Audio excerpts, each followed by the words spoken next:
Trading futures in the night, so cold rocket dreams, resilience in the fold. Hedge pressurizing, the charts are bold. DD bands rapping, stories untold. Riding with rockets through the AI. Up we go, reaching for the sky. Every trade hold never dies. On the edge as the numbers fly. Checking the charts, midnight glory. Heartbeat thumping, another story. Green and red, flashing voices loud. Future kings standing on their cloud.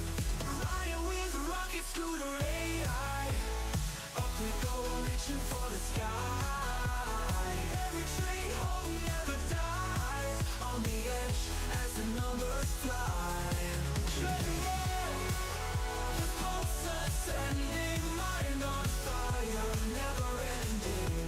Trees of gold, endless fight. Push on through the endless night.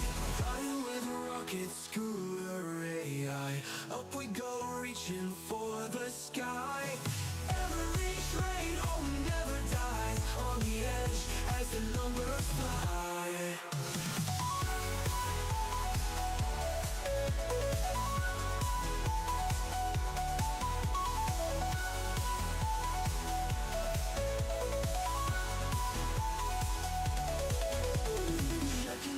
Charts, midnight glory. Heartbeat thumping, another story.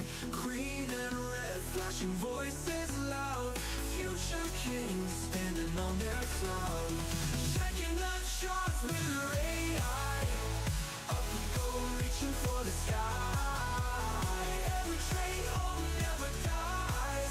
On the edge as the numbers fly. Checking the charts, tracking the charts. Midnight glory.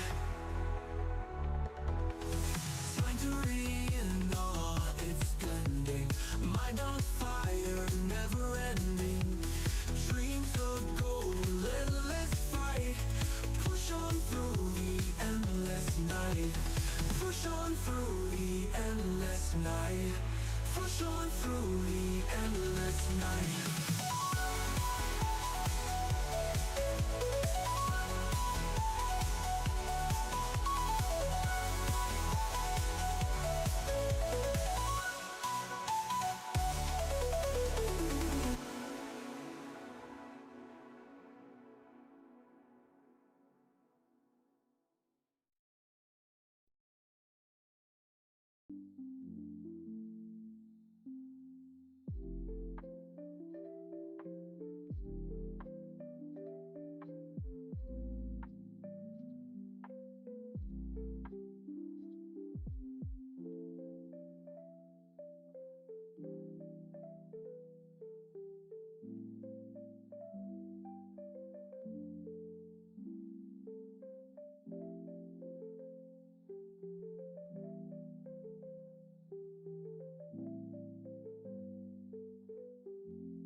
What's up, friends? Welcome. Good morning. Welcome to the stream.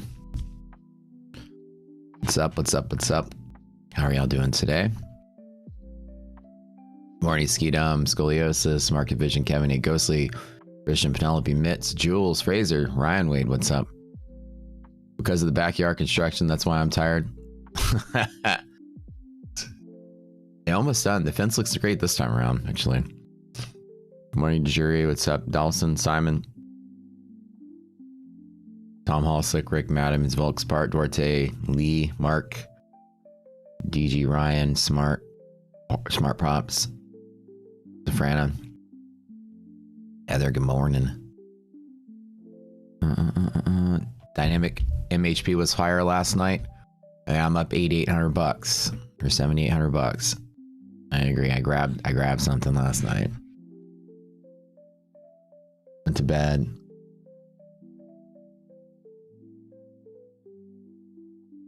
Woke up with some monies. I originally was going to sit out. I told you guys in boot camp I was going to sit out, but after watching it for some time, it just was too hard to pass up. Looked like it was going to break to the downside, then reclaim to the upside on that candle right about midnight. I grabbed it.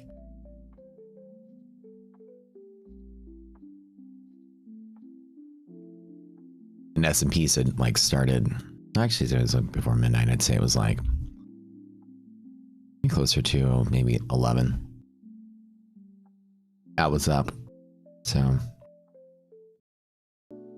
good morning. Good morning. Good morning. What's up, Ryan? What's up? What's up? Time to trade last night. Honestly, it's a blur. I can't remember. It was 11. I was like 10, 11, 12, somewhere up in there.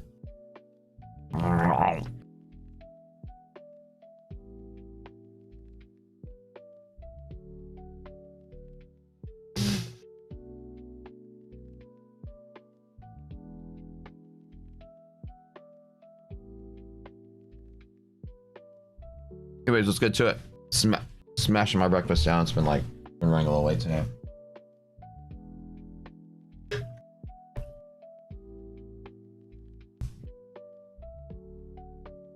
It was like right after the second. It was like after the third fake out, I think. I hear like it was gonna fall. Here like it was gonna fall. And here it was gonna look like it's gonna fall. And it was like, I think it was like somewhere in here. That's about 11, yeah.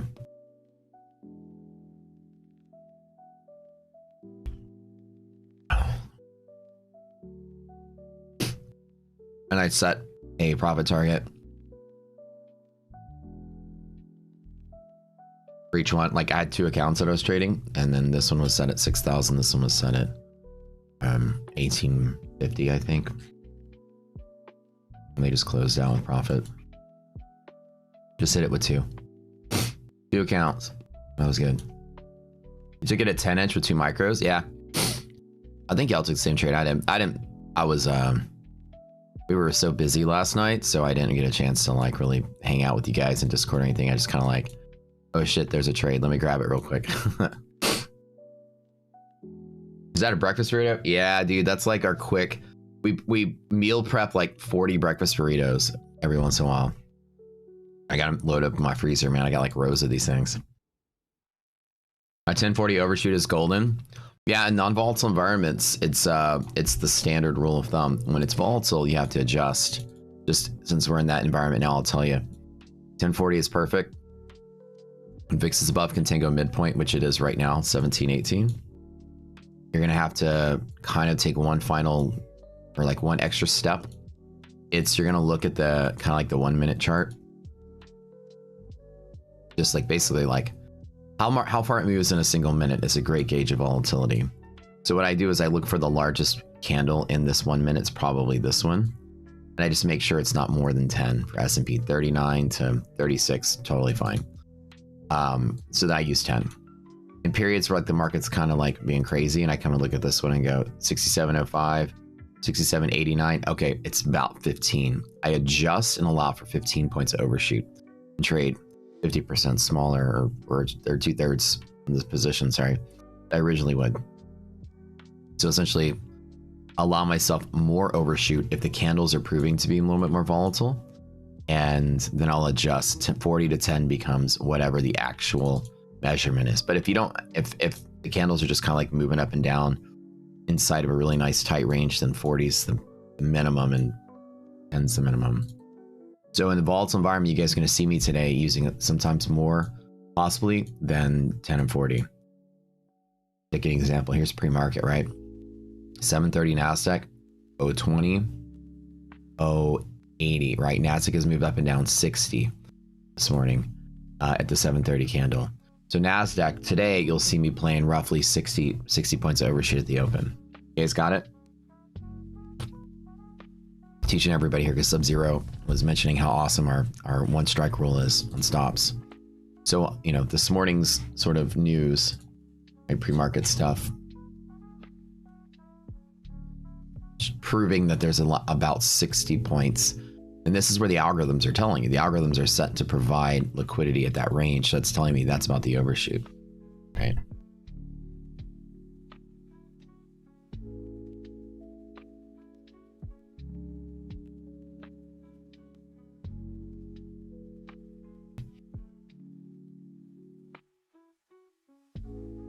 This morning was the Philly Fed numbers.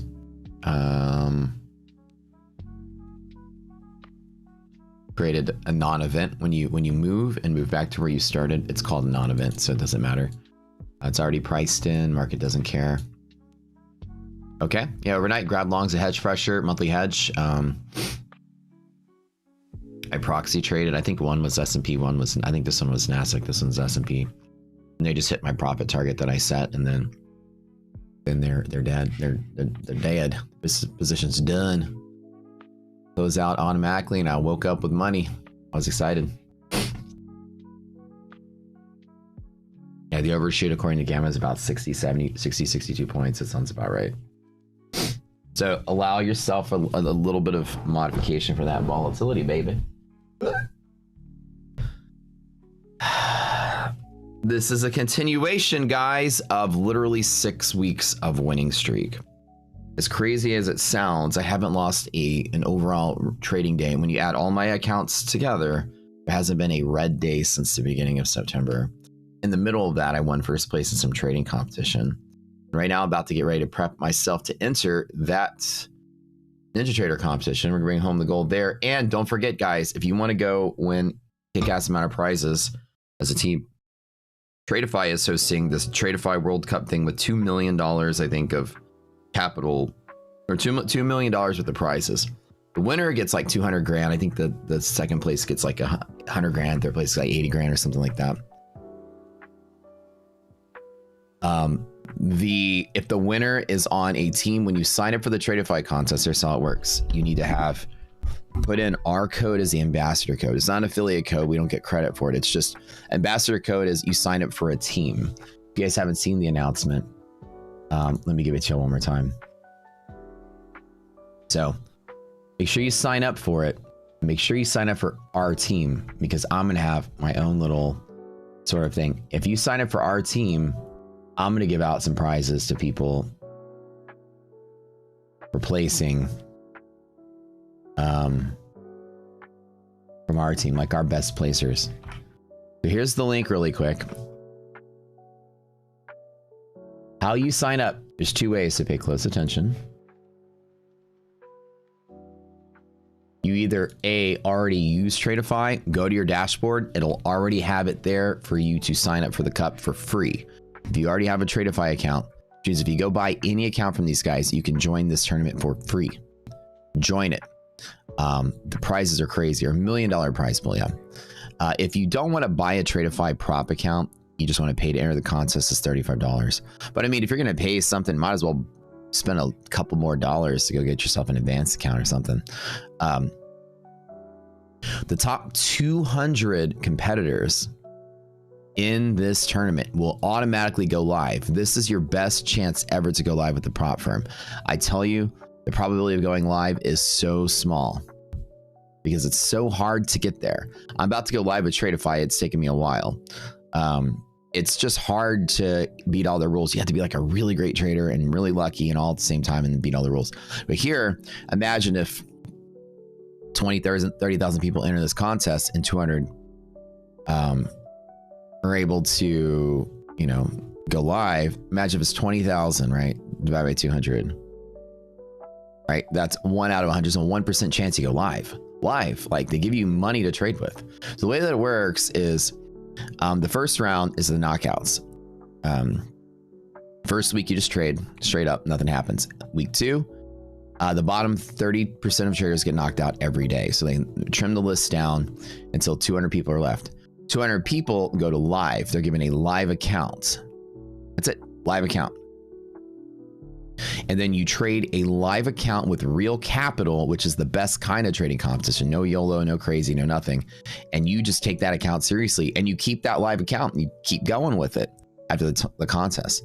At the end of the contest, you get to keep all your, live account afterwards, keep all the profits, everything. That's real money for you. So imagine having to pay like tens of thousands of dollars to blow up and not blow up, blow up and not blow up. Some prop firm to try to get live, and imagine just competing in a paper trading contest for free. You're already a customer with them and they're getting a live account if you make it. Now the ambassadors are here. The ambassador codes, you're gonna put in Rocket Scooter when you sign up. What that's gonna do This is going to put you on my team. These are all the people we're competing against. And here's how it works. The winning competitor of the entire contest, whatever team they're on, that team gets a $25,000 equivalent prize. I don't know what it's going to be. Probably a bunch of giveaway accounts. But $25,000 gives away tons of accounts. So if you win and you're on our team, I give that stuff to you. Also, on our team, if you have more than 500 people sign up, which we easily will, then the last person standing from our team gets a $5,000 cash prize from Tradeify. So if you are the winning person from our team, like whoever places the highest on our team gets a prize too. Also, on our team, I will give out prizes to the top 10 people who place from our team. Just from me, from my pocket, just for funsies. I want Rocket Scooter to be the top placing team on those leaderboards. And they add everybody up. I want us to show. I love them. I love all my friends out there. These are all cool peeps. I love all these guys. Well, most of them and girls, they're all great. However, they all trade different styles, right? And that part of the competition is which trading style is the best. So we'll see how well we place against the entirety of FinTwit, how well our community trades against the communities of others, which would be fun. There is no code for our software JLC Marble. It's already built into the website, so we don't really for the deals you don't need a code. It's already programmed, so just go check out. It'll give you the deal automatically. What platform is available during the contest? I think no, they use Tradeivate. Ninja or Trader, yeah, Tradeivate. Week 1 profit is a count on week 2 eliminations. It does. So what you make on week 1 is going to seed you for week 2. Immediately on the first day of week 2, they start trimming the list. So you have to make sure you're not in the bottom 30% at the end of week 1. Or you got, I guess, till the end of Monday on week 2 to get up off that list. How much of the prop firms making do this kind of thing? 0. It's a loss leader. It costs, again, I'm telling you honestly, I know everything about the prop industry. It costs, when you open a Tradeivate account in a prop firm with anybody else like Tradeify, Tradeivate will charge them $30 already. Then the data feeds you by top of book, CME full bundle is $12. So usually on average, if you get your data feed in your platform and open a prop account, the prop loses $42. And they got to make it up by selling you something. The fact that they're charging, remember Pat's was like $39 and these are $35. Remember? They're actually operating at a loss. Every account they sell here, they're going to lose $7. So that's basically, they're not making any money off of this. It's a loss leader for marketing, right? So they're hopefully getting some customers out of it. Or they hope that you make the choice that instead of just paying $35 to join, that you'll go spend like 60, 70, 80 bucks and just buy an account and then you can join. So the idea is they're not going to make a lot of money. They're going to lose money getting people in. So right now in the prop space, that's how competition is. There's so many prop firms out there.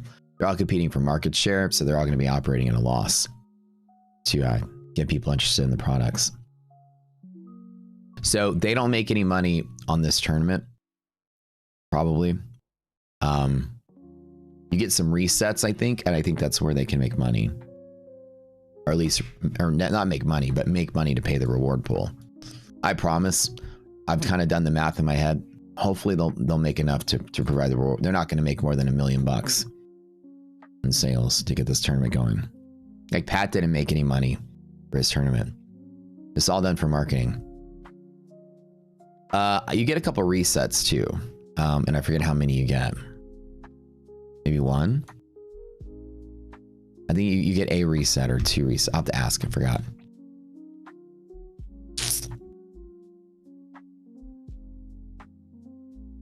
Oh, here we go. You can reset up to 3 times the first week.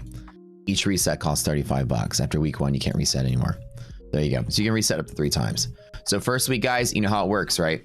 You can reset up to 3 times. So your first week, you got to hit it aggressive. The trick is after the first week, you need to be placed very high on the leaderboards, and then you need to coast in week 2. Remember, with 3 resets, if you don't have to be in first place on the first day in week 1. You need to be first place after your best big trade. Whatever my best big trade is, I'm gonna hit it hard. I'm gonna play the reset game just like you can in any prop contest. I'm gonna find an A+ setup. I'm gonna fucking YOLO it, and if it doesn't work, I'm gonna reset.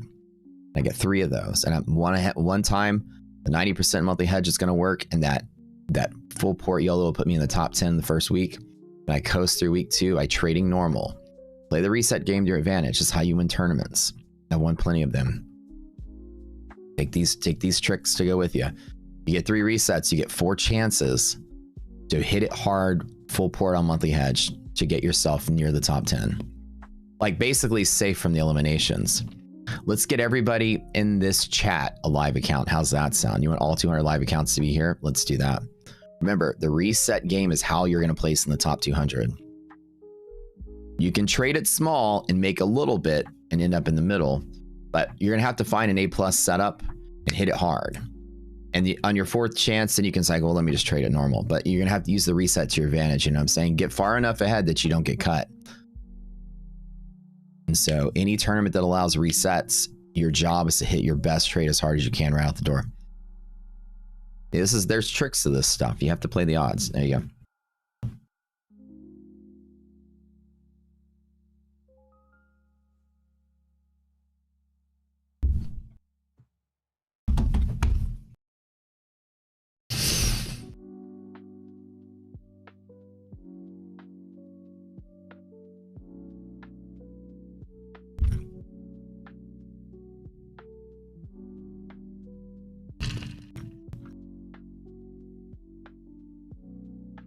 Scorp Tim, oh, you're talking about the stop loss, the overshoot? It allows me to plan my trade for that much overshoot. And I trade to next pivot no matter what. So where I stop and where I go to, I have to make sure my risk and reward is worth it. I don't set a profit target arbitrarily. I trade to the next resistance. On the liquidity map, it's where the arrow is. See you here. I trade from tail of the arrow to tip of the arrow. So whatever trade plan I decide to choose, I trade to the next resistance.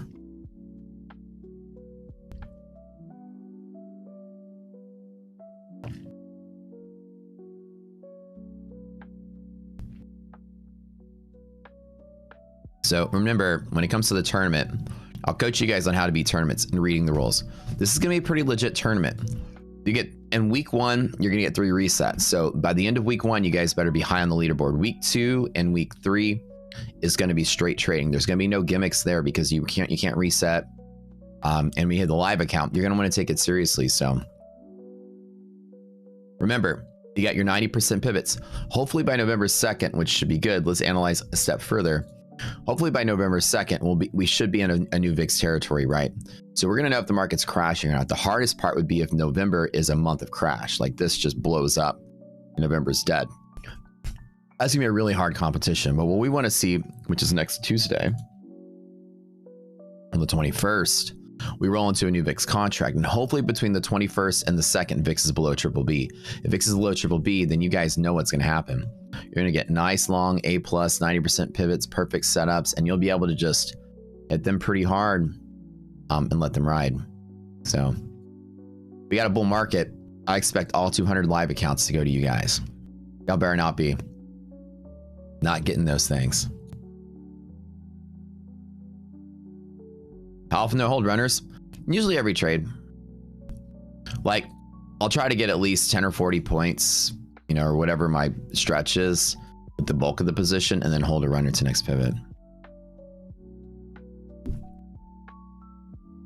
How to fix yourself, LOL. What's up, traveler? Made some horrible decisions yesterday morning, clean up in the afternoon. Hey, that's good though, man. As long as you crawled your way back, this is good. Means you kept your composure, you put your head down, and then you did your work, man. So that's good.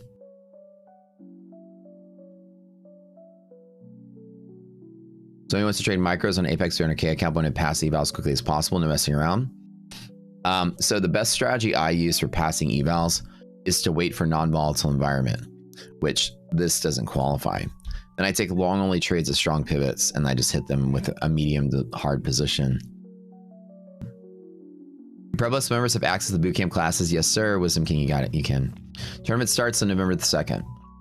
Few announcements, you guys, going on with our prop partners today. You guys always know the best promos we got going on. Elite Trader Funding has 70% off their static, well, the beginner and experts, but the static account is the best rule set for any prop trader as far as I'm concerned. Between trailing drawdowns, end of the day trailing drawdowns, if you're struggling with those, statics are usually more expensive, but with 70% off now, they're very cheap for the sale. Static has no trailing drawdown. You have a buffer from the moment you start. It's a little bit easier to pass. If you're struggling with like Apex or TPT or some of these ones that are kind of harder, they have better rewards, but they're really kind of like hard. A static is easier to pass. It might be like your first stepping stone into going funded. It's currently a flash sale at Tradeify right now. It's 40% off all 25, 50, and 100K accounts, excluding the Lightning 150Ks. So 40% off Tradeify flash sale going on right now. Oops, I forgot to type down the thing. But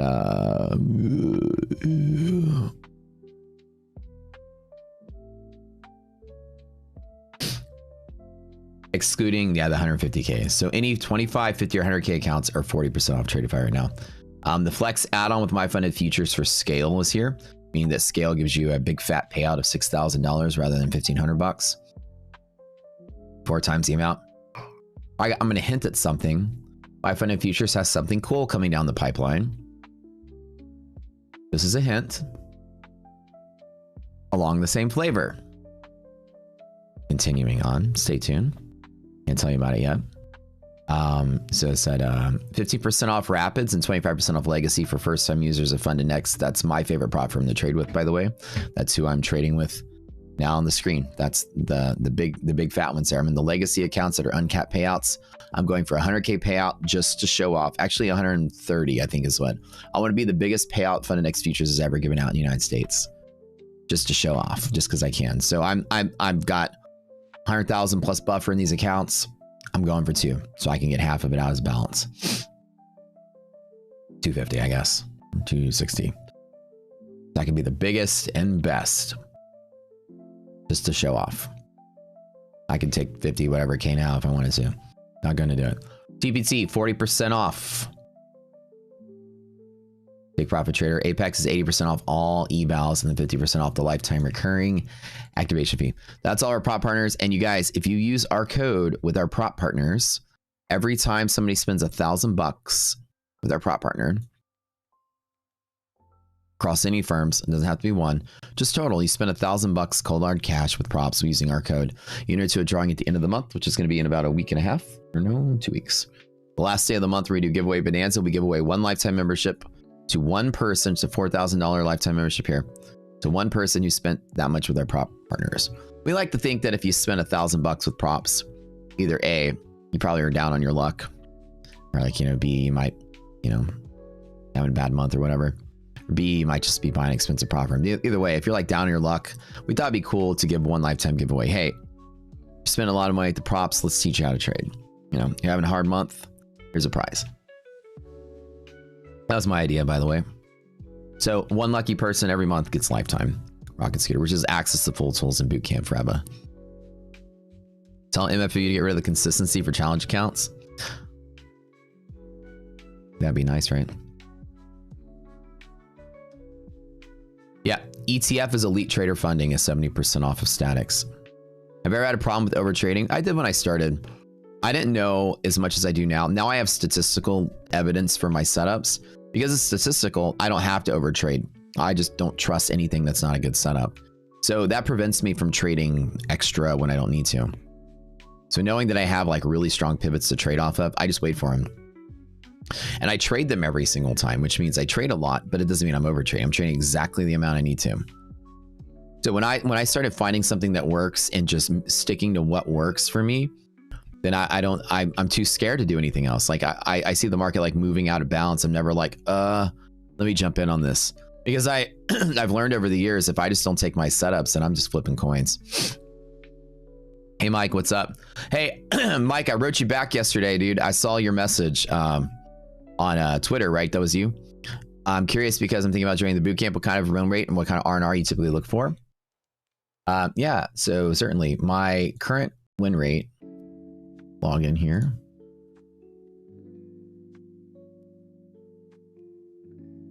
I've been trading Tradify. I've been trading with Tradify since March.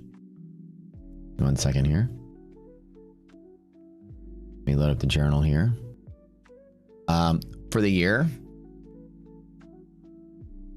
this is from the dashboard. For the year, my win rate is 81% for the year. That's for the year. The people here will tell you they've been watching me trade Tradify since the beginning of time. Beginning of the year.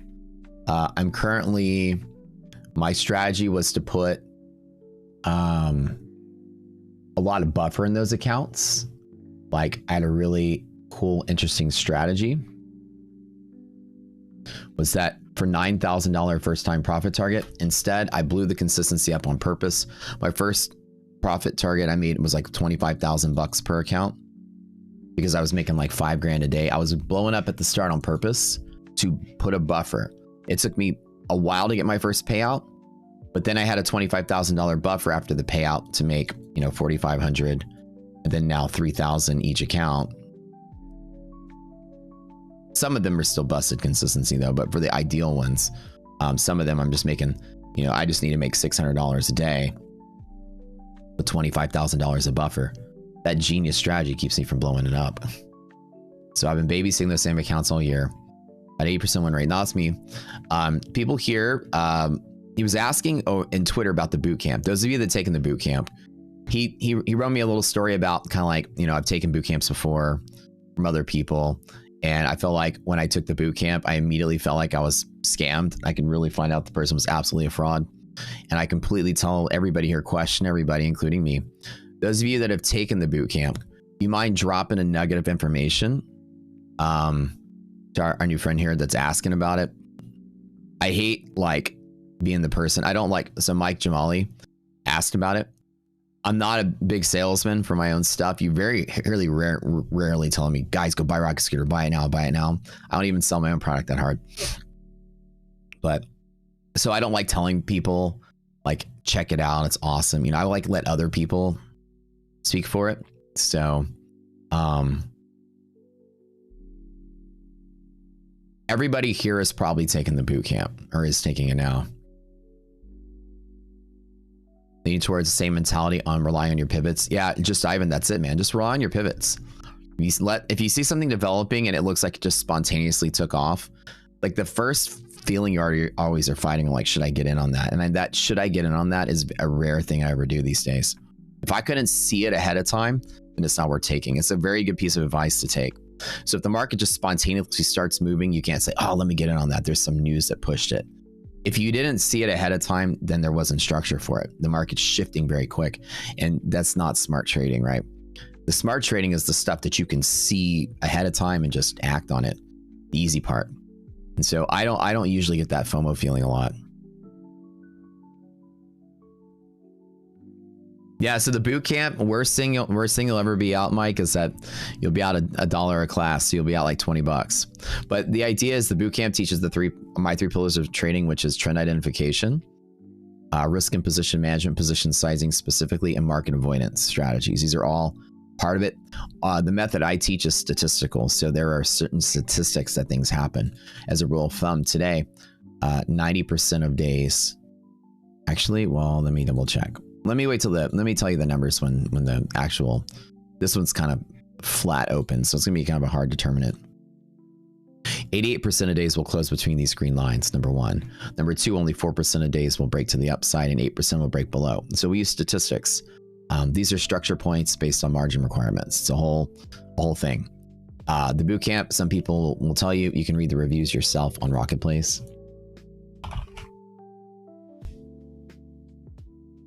Rocketplace is a marketplace where our stuff is listed, and you can go read the reviews of people.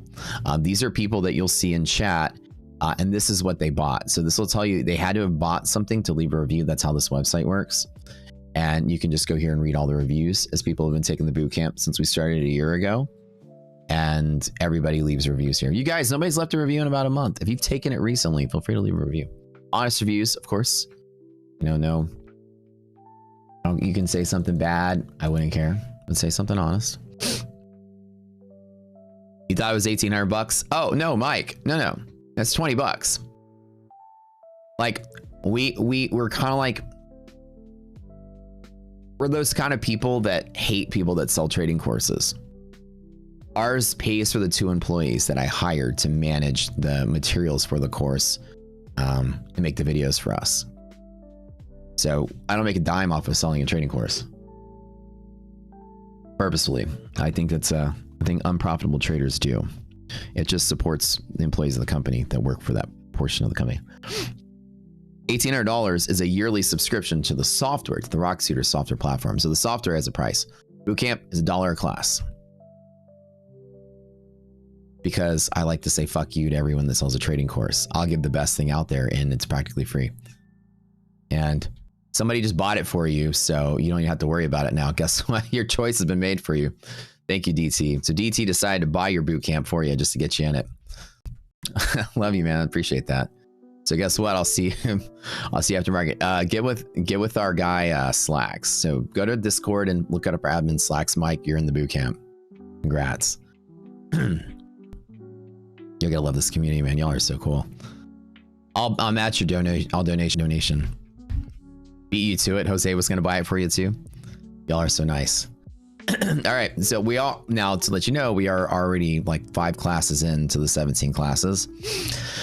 So you're gonna have to catch up. You're gonna come in at course 6, but you'll be a little bit. Can I still do well trading the bootcamp without the platform? Yeah, Michael. So the bootcamp is designed to teach you trading principles in general. You can apply to anything. A lot of our focus is our technique, but it's supported by proper trading techniques that can be used universally. So when I say I'm a long at this pivot, and here's the confluence, and then here's the stop loss and all that stuff, you can long off of any pivot for any reason and use the same philosophies. Reese, another payout, another dono. Dang, dude. Okay, so like people, y'all are so sweet. All right, so I'm gonna donate. I'm gonna write this down so I don't forget. I'm gonna donate. So we got 7 boot camps to give away today, plus the one that gave out to my to our friend here, to Mike. Yeah, man. Yeah, well, Mike's the same thing what a lot of people say, you know, it's like I buy something from somebody, you pay a lot of money and you go there and then you feel like you got bamboozled. All right, time to go, guys. We're going to get that opening trade. It's a flat-ish open, not super flat, but flat-ish. We have about 20 points to run here. So the opening A+ setup is a particular trade I can take from 31 to 72, about a 40-point rip. I can take a teaser position here. Resilience is fighting on NASDAQ. 10 and 40 on S&P. Let's just wait. Let me give it 3 minutes to develop. Okay. Wait for liquidity maps to pop up.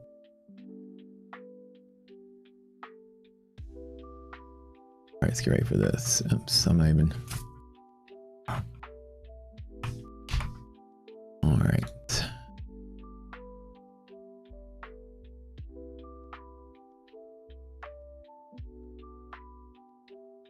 All right, 27 and 14. That's decent enough for opening long. If I long here, I can take 10 points upside down to fall to pivots. Let me wait. Instead of taking the 1A trade breakout on the open, let me wait just a little bit. Cool, we got A+ setups nearby. Beautiful, beautiful, beautiful. Let me get ready to smack this hard.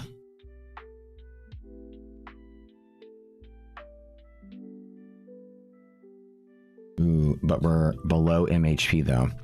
Okay, so NASDAQ has pivots. So S&P has A+ pivots all down in here, which is great. 22 and 15. This is a nice, simple, easy day setup. I've got A+ there. I've got A+ here. This is all beautiful. We are below MHP, so be careful. There is going to likely be resistance here. That's probably the play. If I do break through MHP, I've got a nice, easy breakout play from there on the break side. So let me wait a little bit. And NASDAQ is also near DD band, which is pretty much on point there. Let me go ahead and remove the overnight. Just get it off the screen because it's near the other one. So let's clear it a little bit. NASDAQ is A+ setup. here to there. That's the pressure. With resiliences being nice and steady, that's a move to there. The question is, do I want to just place along right here at 38 on the break? So let me let it reject and try to sell off first and try to decide what I want to do in a second. Positive resilience is good enough to actually support a half gap. We never even hit the liquidity pocket, which is good. So let me get some red candle going on here. 33, 22, 15. Let me build a starter position. Right on that half gap. So there's that rejection pressure like the liquidity map shows right here. I've got A+ from here, supported with 2 pivots next to each other. I've got A+ from here.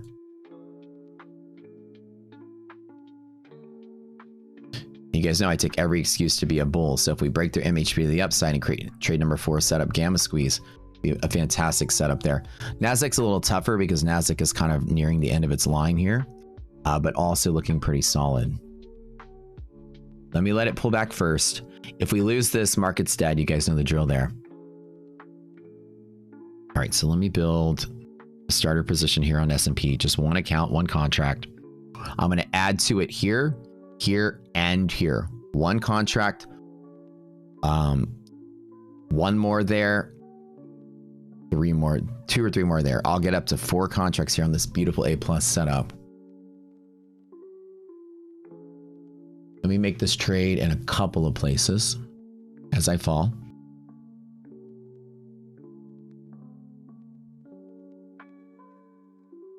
Okay, I'm going to build this in one account here. So I'm going to buy all through this area. This is a teaser position, one contract.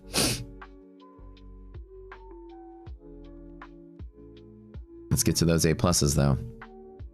Now, if I break through this, market's dead. So the other thing is if we lose liquidity pocket, market's dead. So dead here. Dead below 67.12.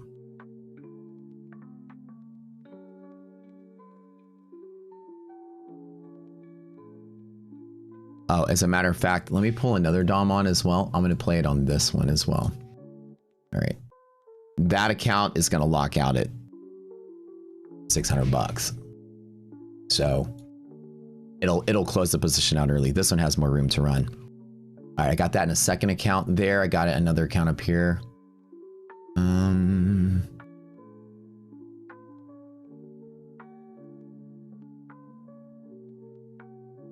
Resiliences are nice and strong, which is looking pretty solid here. Now, again, this is going to bounce off of this really strong. So you're going to have some resistance. It's going to fight right here between these 2 levels here. So this is a fight. And so it might actually lose the fight and dip pretty hard and start to trick people into being bearish, which is why I'm keeping it light for now. It's a fight here. And the fight is likely to lose, but we'll see. And it's fine if it loses. I've got A+ all down in here. So what I do is I take my starter position just in case I win the fight, but I've got dip and dip all down in there. Ooh. Perfect. 22.50 is my next entry, right down to 12. Why not short off MHP? Because MHP resilience is not negative. So I don't take the short unless I have the confluence. Why I say it's likely to lose? Because the volatility is there. It's high enough to be volatile.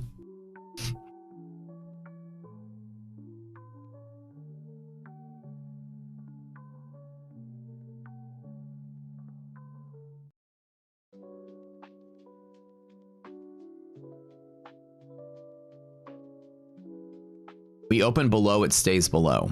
It's only about a 10% chance that we break above under these ideal conditions. Well, actually, it's non-ideal. So let me tell you, let me get the actual stats here.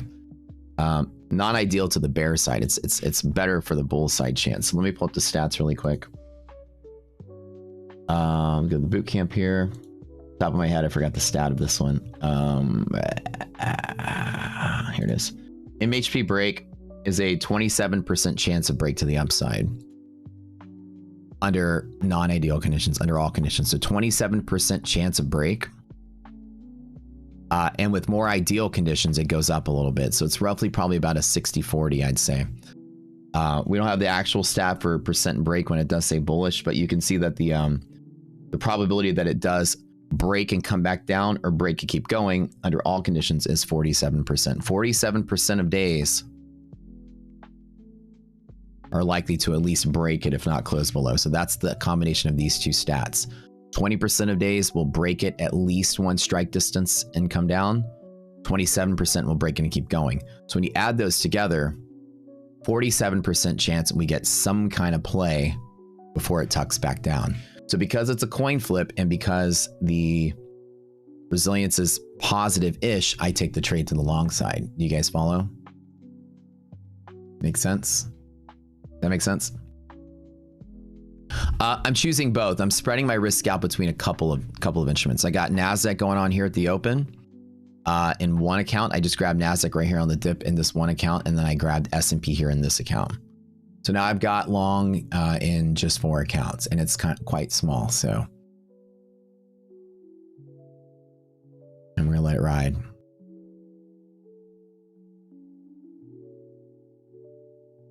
I'm spreading out my risk by trading both of them. They both have a different construct too. Like NASDAQ is not having much selling. S&P is having a lot more selling. S&P has a weaker resilience as well. So tech is going to be very strong today.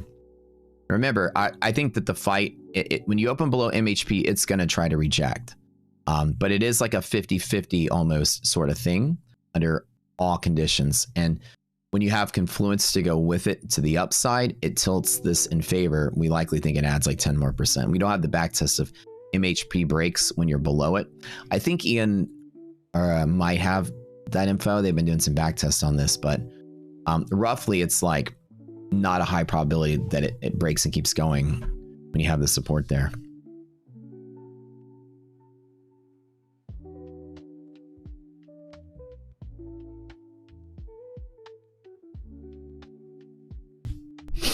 See how it's fighting right here? And it's having a hard time rallying off of this. This could be some big selling pressure.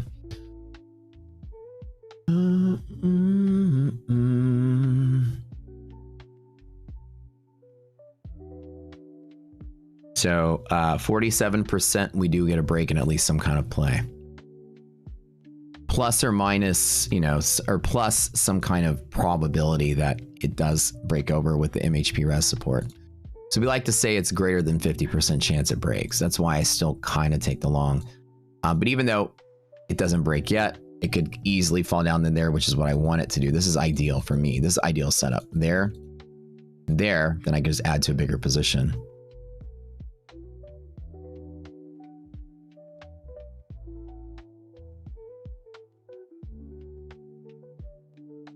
So 20% of days will break through and then pop back down. 27% of days will break through and keep going. When you add that up, 50%, more than all, 47%, but then we're giving some more credit for this. We think greater than 50%, we will get a play before it turns around. Then there's the A plus right here, which is great.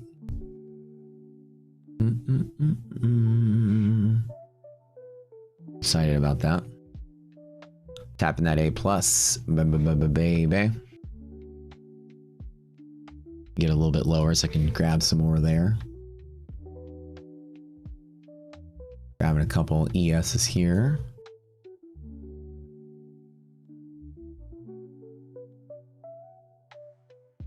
And there and there.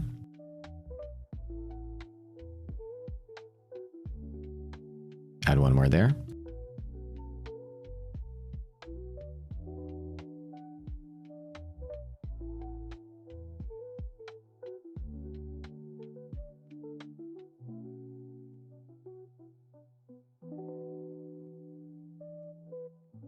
Guys, do me a favor, smash that like button if you don't mind, please.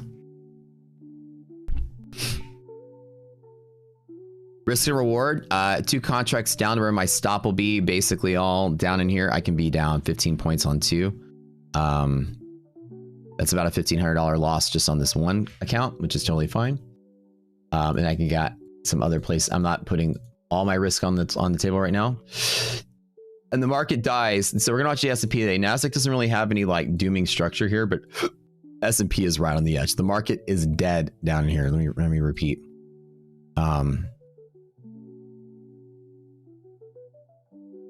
Market is dead here below this bear zone support.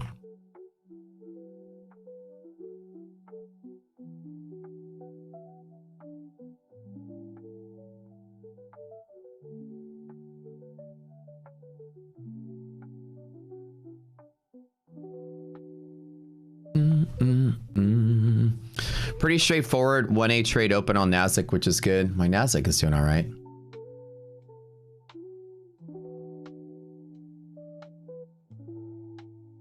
Who did I grab Nasdaq on? Oh, this one. Okay. Nasdaq's doing a little better. Again, it's going to fight, and this can turn into a big sell-off. Be very careful we break 67.13. And let me double check while we're here.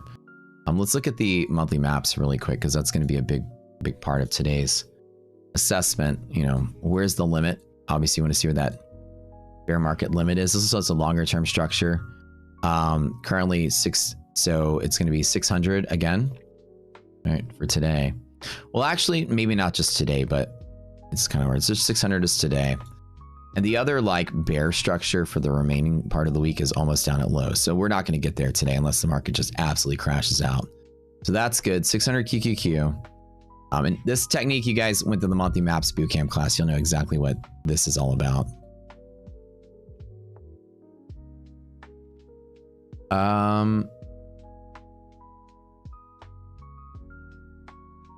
And it's still 660 at least for today. So it's the same as it was yesterday, right? 600 and 660, the devil's number.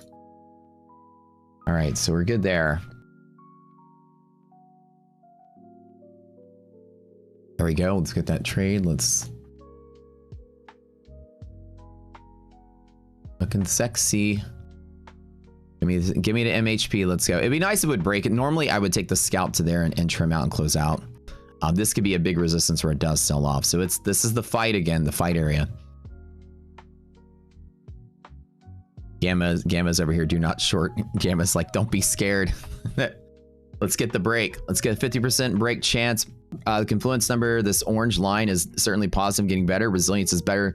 The second tap increases the likelihood of a break. Here it was 14. Here it's 20. It's much better. Nasdaq is even better. It's 48 earlier. It's 56 now. 41 to 56. So the probability goes up pretty well. So let me find these areas here where 600 and 660 is. The 600 is at the bear zone top on Nasdaq, so that's way down here. So Nasdaq's dead spot is down here. So Nasdaq's got plenty of room. So we're not even going to worry about it today. Longer term bear structure dice there. Oh hell yeah, let's go. Bum bum ba-dum ba-bum bum bum bum. Love it. Oh, this one automatically stopped out. This one did have a limit on it. Wait a minute. I didn't close this one out. Wait, did I actually put a limit on that one? That's not right. Hold on. That one closed out on its own. What the hell? Okay, I might have programmed the wrong limit in. Hold on.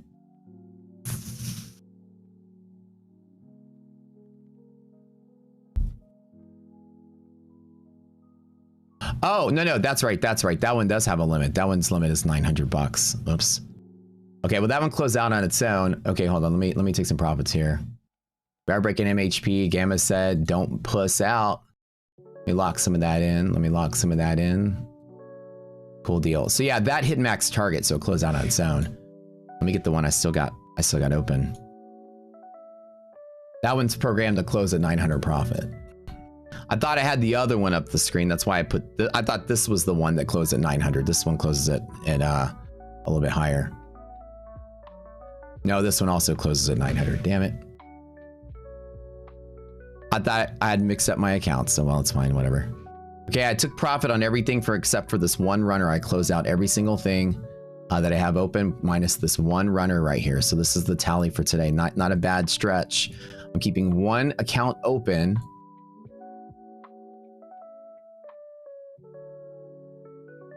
So the one that was on the screen closed out right here. It had a $900 profit target set on it. So Everything else has been closed out, which is good. Nice on that opening break. I'm holding this one as a runner. That's just the one that I bought down here at 67.33, which was where I bought at the open. I did not average down on that one. I was going to actually hold all the way till there to cost average into it. So this is the only one I still have open.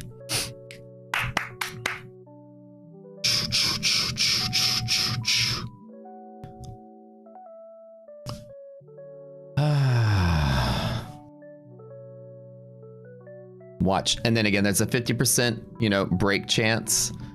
It can break and tuck back in. So like I said, that's just that push there.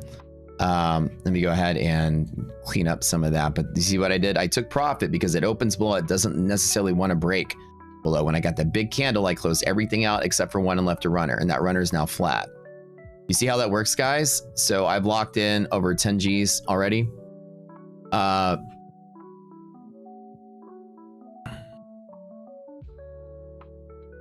Reese dropped in another. Giles dropped in another.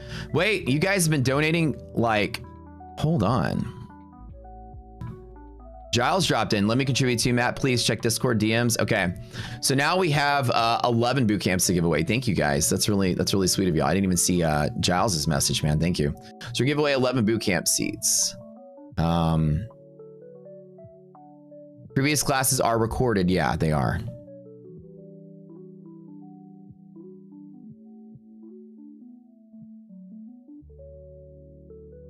You're definitely recorded.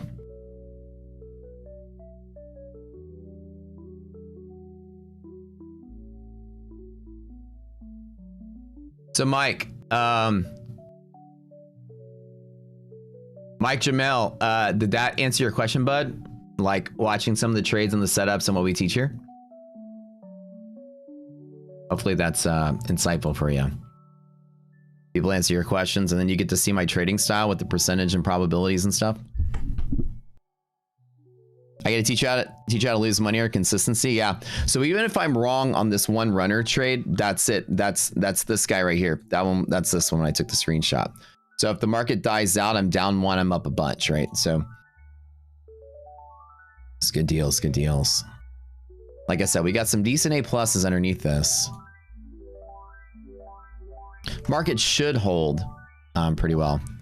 Ty, bootcamp for the first payout. Keep it, guys. It's been a year for you and finally your first payout. Are you kidding? My dude, that's awesome. I'm so proud of you. That's awesome. So 15 bootcamp seats we'll be giving away today. Incredible. So by the way, you guys know I won the BDH tournament, right? First place in the world. I'm going to compete in this next Ninja Trader tournament. I've decided to give away the entire $10,000 to you in the form of giveaway accounts. So I'm giving away $10,000 worth of accounts to you guys. So 660 is going to be pretty far away for S&P. We're pretty far away from that area. See how this is? I'm very glad that I, got out where I did. Again, I've been trading long enough to know that when you open below MHP, it's very hard to break above it, right? Which is why I trimmed everything down but one. I'm going to hold that one runner and play that one account here, which is where I am now, and here at the final A plus spot. If we break through this liquidity pocket down at the bottom, market's going to die. We can call it dead market. Great analysis for some here. Thanks, Anthony. So yeah, I'm going to give away static accounts. Today's big account giveaway, by the way, we're going to give away some of these awesome static accounts with ETF. Static accounts are the easiest accounts to pass in the prop space. Not saying trading's easy, it's all hard, but it's the easiest compared to end of the day and trailing drawdowns. End of the day and trailing drawdowns, the drawdown moves with you as you make money to kind of squeeze you early. But static is like a buffer from the start. So if you start making money, you have a buffer to play with. So today with ETF, we're gonna speaking of giving away a bunch of accounts from that prize money, we're gonna give away a bunch of ETF accounts today as well. That's today's giveaway.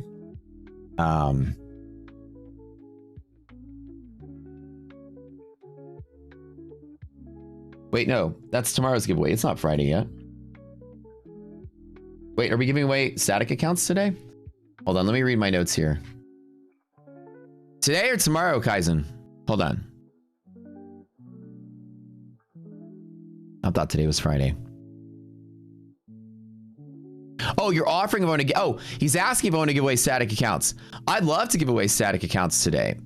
You guys want to give away some statics? How many of you guys want to do? That'd be incredible. Today. Oh, I was so confused. See, this is what I'm saying. When you get to be like in your 40s, dude, as a trader, your brain turns to mush. And like when you sleep, it leaks out of your ear. Hell yeah, let's go, man. We really appreciate that, Kaizen. Kaizen from ETF is up here in chat. Let's give away some of these amazing DTF accounts Friday and these awesome stat accounts. They really appreciate that. Let's do it. Free statics? Okay. Shit, let's spin the wheel now while the hype is high. I'd love to do it. All right, guys. So like I said, ETF is the very first prop firm I ever traded with. The 3 people that work there have worked with us in a very strong capacity before there. Their community manager used to be our community manager. If you guys want some trivia there, Zag Nation used to run the Rocket Scooter Discord before Andrew took over the job. Y'all know Slacks. So we have a history with those guys. And then one of the guys, Kampachi, if y'all know him, Joel, he's a lifetime member at Rocket Scooter. So there, and Alina and I used to co-run Stock Talk Weekly's Discord when I was just an admin there, like to help him run his Discord, just for fun. And so I met 3 big players of that firm, and I was always friends with them. They were always really cool to us, and they've always been really accommodating. And so they really have been a great firm. They've been modifying, you know, obviously every firm goes through growing pains and stuff. They've been changing their website, changing their products, really adapting for the modern prop industry. Prop industry like changes so crazily, like it's changes so much. Type ETF in chat to enter. We'll give away 3 static accounts for you guys. And they are adapting very quickly. They're trying to stay progressive and stay ahead and change some of their rules to be very palatable. They want to be hyper competitive in the space, which would be awesome. There's gonna be some 25K statics for you guys. That's incredible. 25K. Can't read today. 3 of those. So type in ETF to enter. I'm gonna make sure that the bot is picking this up because it's been sort of weird. So type in ETF, guys. YouTube has had a new release that's been fucking with our bot here for some reason. Like, YouTube is like deleting your messages and stuff sometimes. Don't know why. Like there should be like 500 names here now.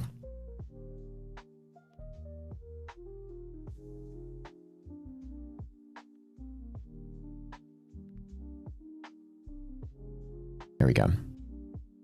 YouTube is like throttling chat. They've had some big release the other day and it just sucks ass. YouTube's the worst. YouTube is the worst. Hanging on for that A+ setup here, looking pretty solid. Now, after the fight is over, if we do break this key area right here, break the monthly hedge pressure, it's a clean, solid run up to the top. All right, there we go. Now y'all's text is coming through.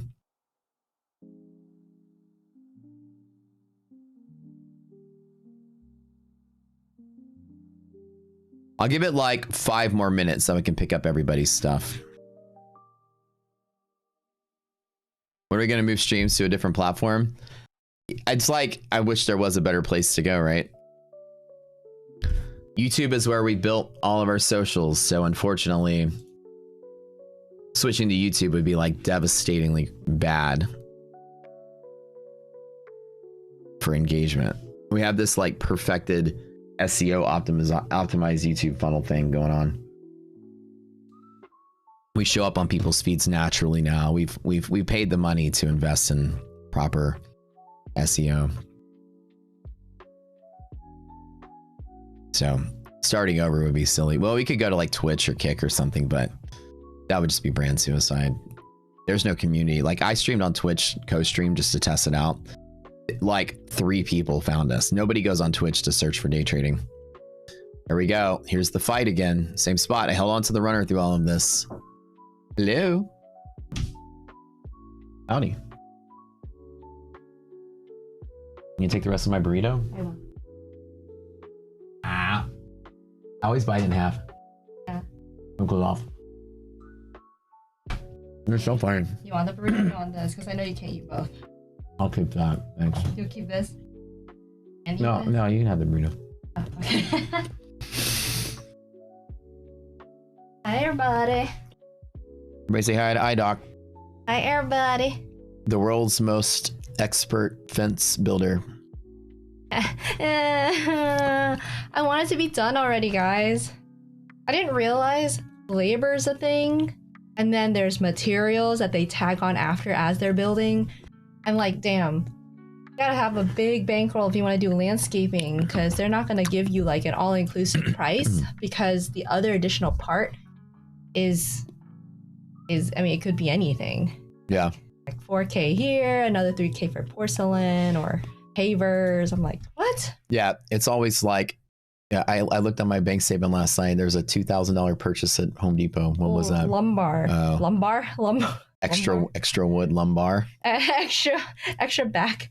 Yeah, it's lumber. I was like, dang. Well, it better look good. That's all I care about. It does look good It too. does. It So looks they're really good. refunding the other charge, but you're about to get about 15K more charges in materials. Yeah.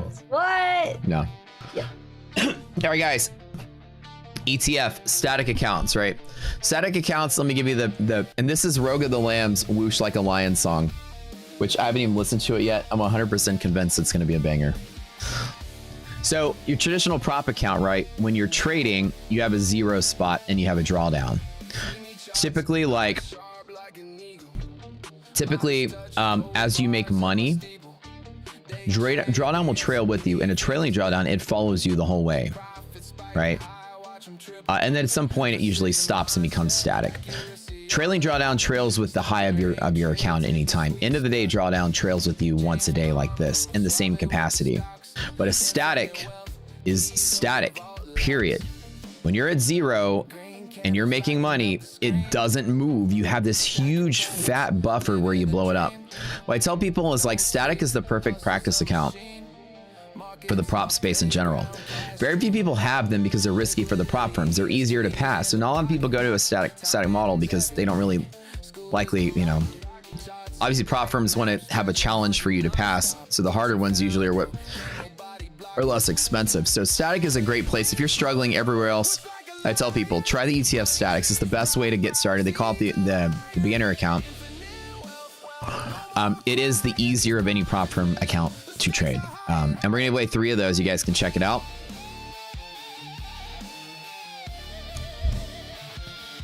Because a lot of times you get caught up in like Apex and TPT and you might blow up like 600 times before you even get close to passing or payout or whatever. The accounts are designed to be hard. Stack is gonna be a little bit of an easier time. Appreciate the guys from ETF jumped up in chat today to throw out 3 of these to give away. And we'll give away 4 direct to funded accounts tomorrow.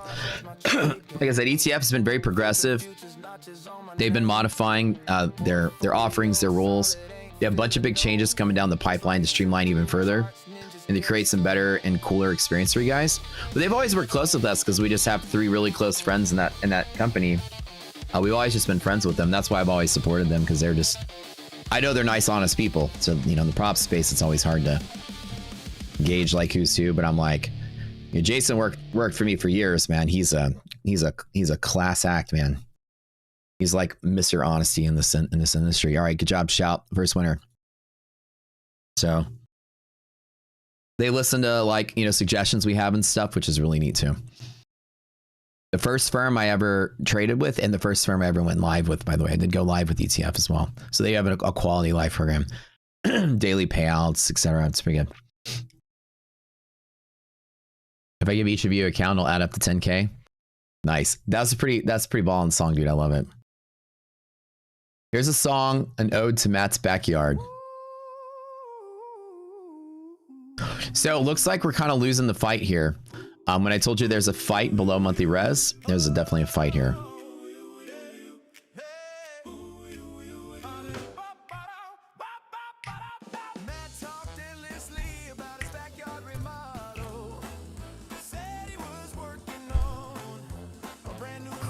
Steve, shout. And what the heck for? What the heck for?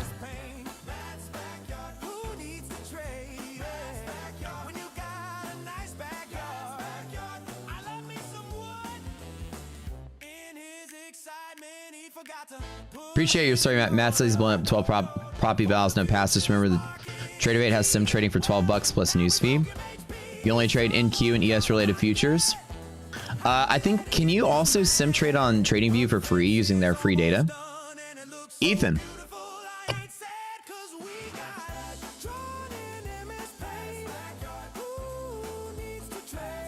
Ethan, Steven, shout. Congrats to the three of you guys.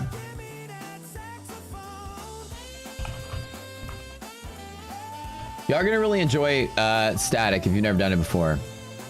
It's my first choice. Apex is a static and it's absolutely trash. Like, no offense to Apex, but they have a static with $625 a drawdown. You're gonna blow that up in a second. The ETF, the big one, has a $2,000 drawdown. It's fantastic. You trade one or two E-minis. It takes a long time to lose $2,000 with one E-mini. That's a 40-point drop. So you get plenty of fat on their statics, which I think is great. Nobody gives you a static with a fat buffer. Like, it's probably nice. Okay. All right, that's it. So we'll do another giveaway in about 15-20 minutes. But that was the one, like I said, ETF also has a flash sale. They're 70% off. You guys want to check those out. All right. Don't forget, guys, you are all on Team Rocket Scooter. Sign up for the Tradeify trading contest. I'm going to drop it one more time for you guys to get that link.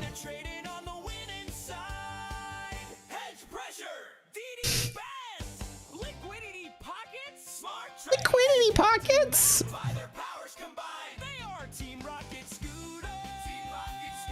You Pokemon fans out there are going to love this. Tradeify Grand Cup. Make sure if you sign up for this, you got to sign up for Team Rocket Scooter.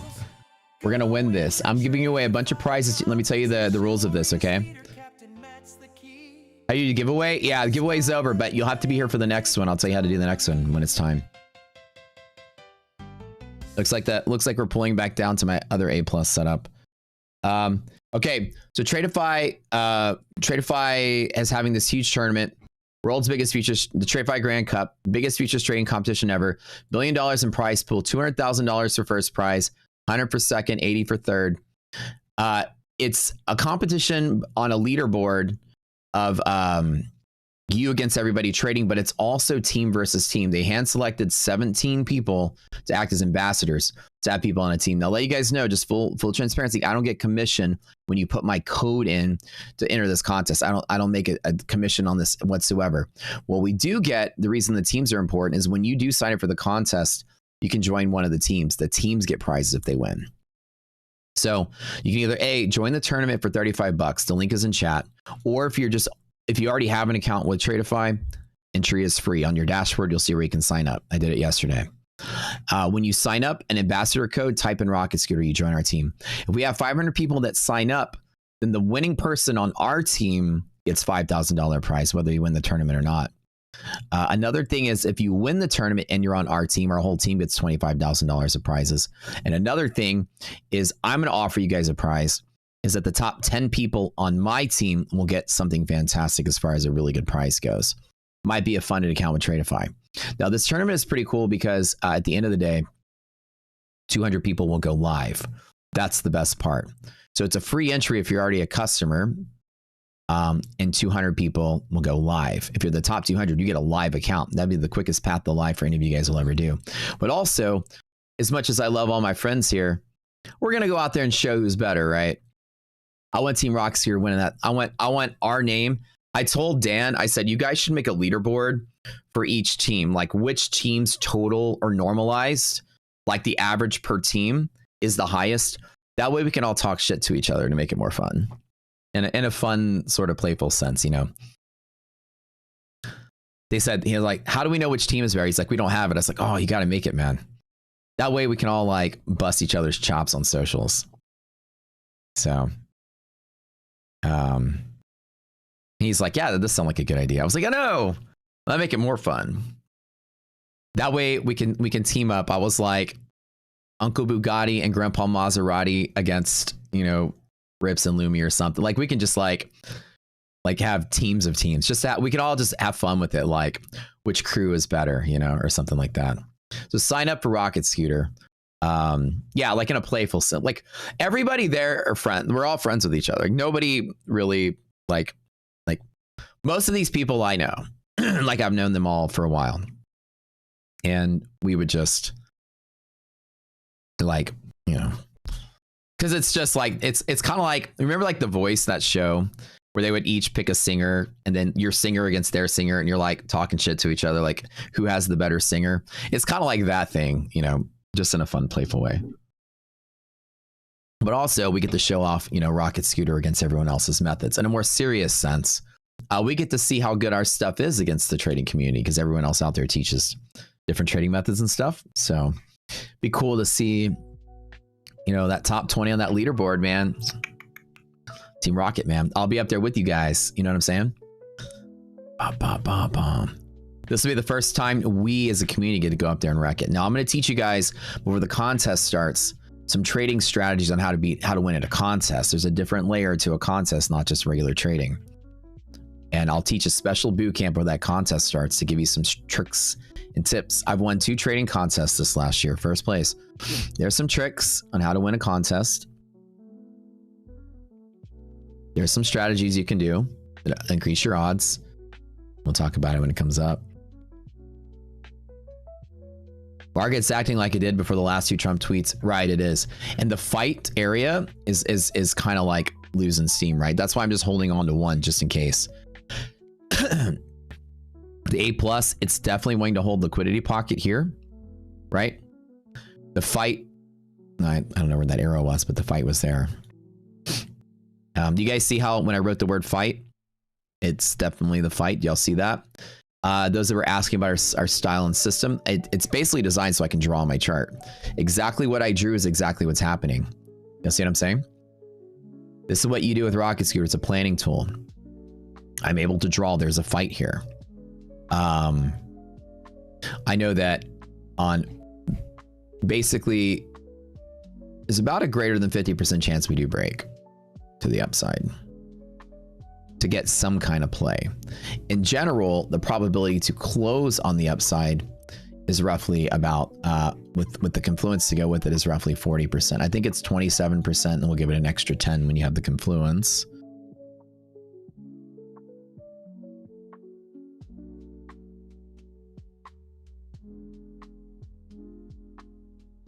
$35K static. Oh.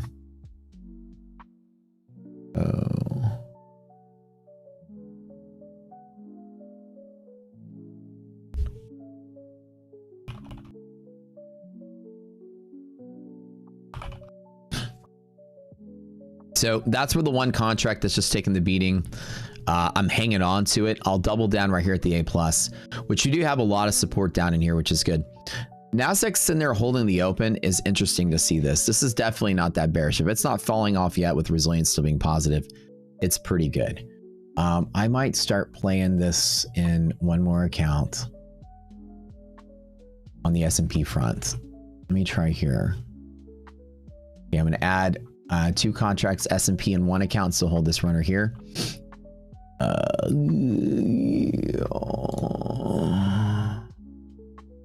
I'm going to build, I just added, so I have a second account long right here. I'm going to add 3 or 4 more accounts long here, the other zeros. Work them one at a time.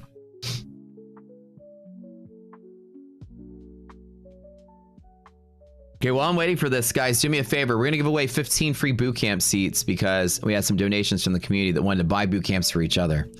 If you've never taken our bootcamp, you get a choice. You can jump in now. We're kind of at the start of it, which you probably could do. You can catch up. I recommend you do so. We don't do another bootcamp until January. So type in bootcamp if you've never done the bootcamp and you'll get a chance to enter and do it. Just type it in once. I think you guys spamming it more than once probably is like fucking YouTube up. So, if anything, if you're trying to spam it to get it in, to make sure it recognizes it, type it like 2 or 3 times. Don't type it like 1,000,000 times because we were noticing chat was locking up earlier. YouTube's new thing is like anti-spam and anti-bot sort of thing. So they've been like really weird at like throttling chat and messages were disappearing. It's real buggy. So YouTube's latest release is like buggy as shit. All right.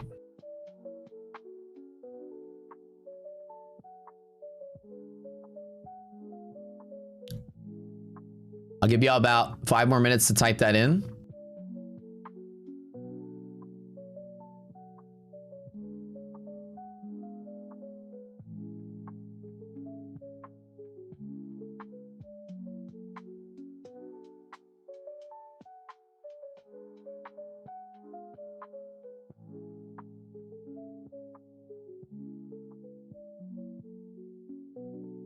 So my next A+ setup is here, and if the market's in the dead area, then it's dead. So dead market is dead. We'll get ready to play this one. Good deal, good deal, good deal. I want to get all the way down to the bear zone and tap it.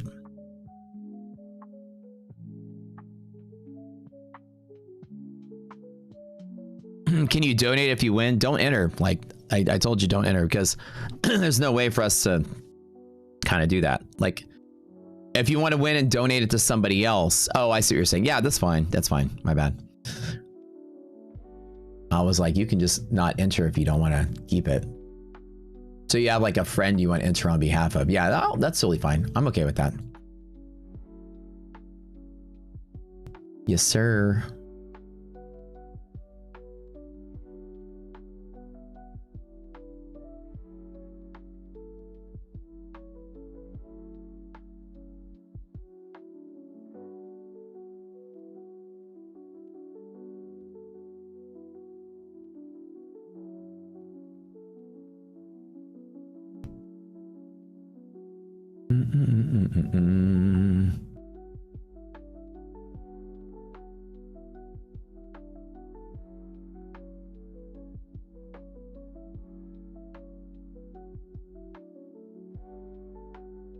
Oh, damn, it's starting to pick up some steam here.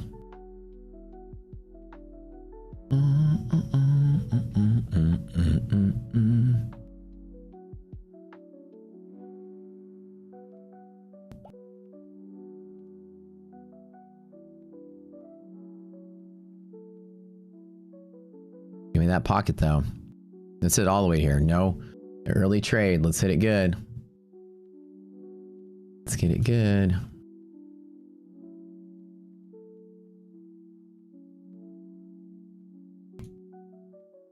Okay. Let's run it. Let it ride. Ride, ride, ride. Gonna let it ride. Okay. All right. Closing out the entries. All right. That's it. All right. Choose 15 random names from this list. ChatGPT, we don't got time for 15 wheel spins. Dream Hunter, Trader Education Club, These Days, Dan Purnell, Ralph Soder, Norbridge, Michelle Gustav, Pyro Styles, Colorful Vibes, Cam, Rotarius, Nicole Finch, Tito, Jetsa, and Bo Lu are the winners of the bootcamp. Now I'll tell you how to claim this. You're gonna go to my Discord. You're going to go to the contest channel. You're going to locate an admin named Slacks. You've got an hour to do this. You're going to give him your he's going to tell you how to get into the boot camp.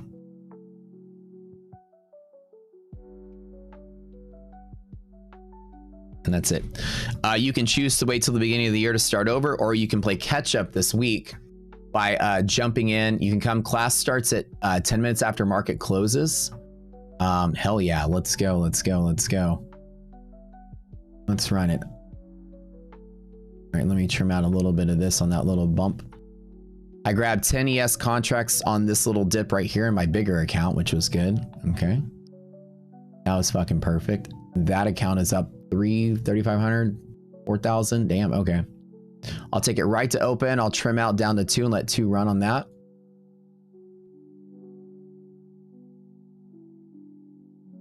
Okay. I'm going to cut down to half right now on that trade. Okay, cut down to half on that green candle. I've got 2 held as a runner now. I can do this all fucking day, you guys. Clean as a spleen. Let's go.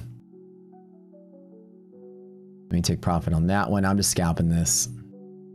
Actually, let me let this market fuck around. Let me go ahead and take profit here at open.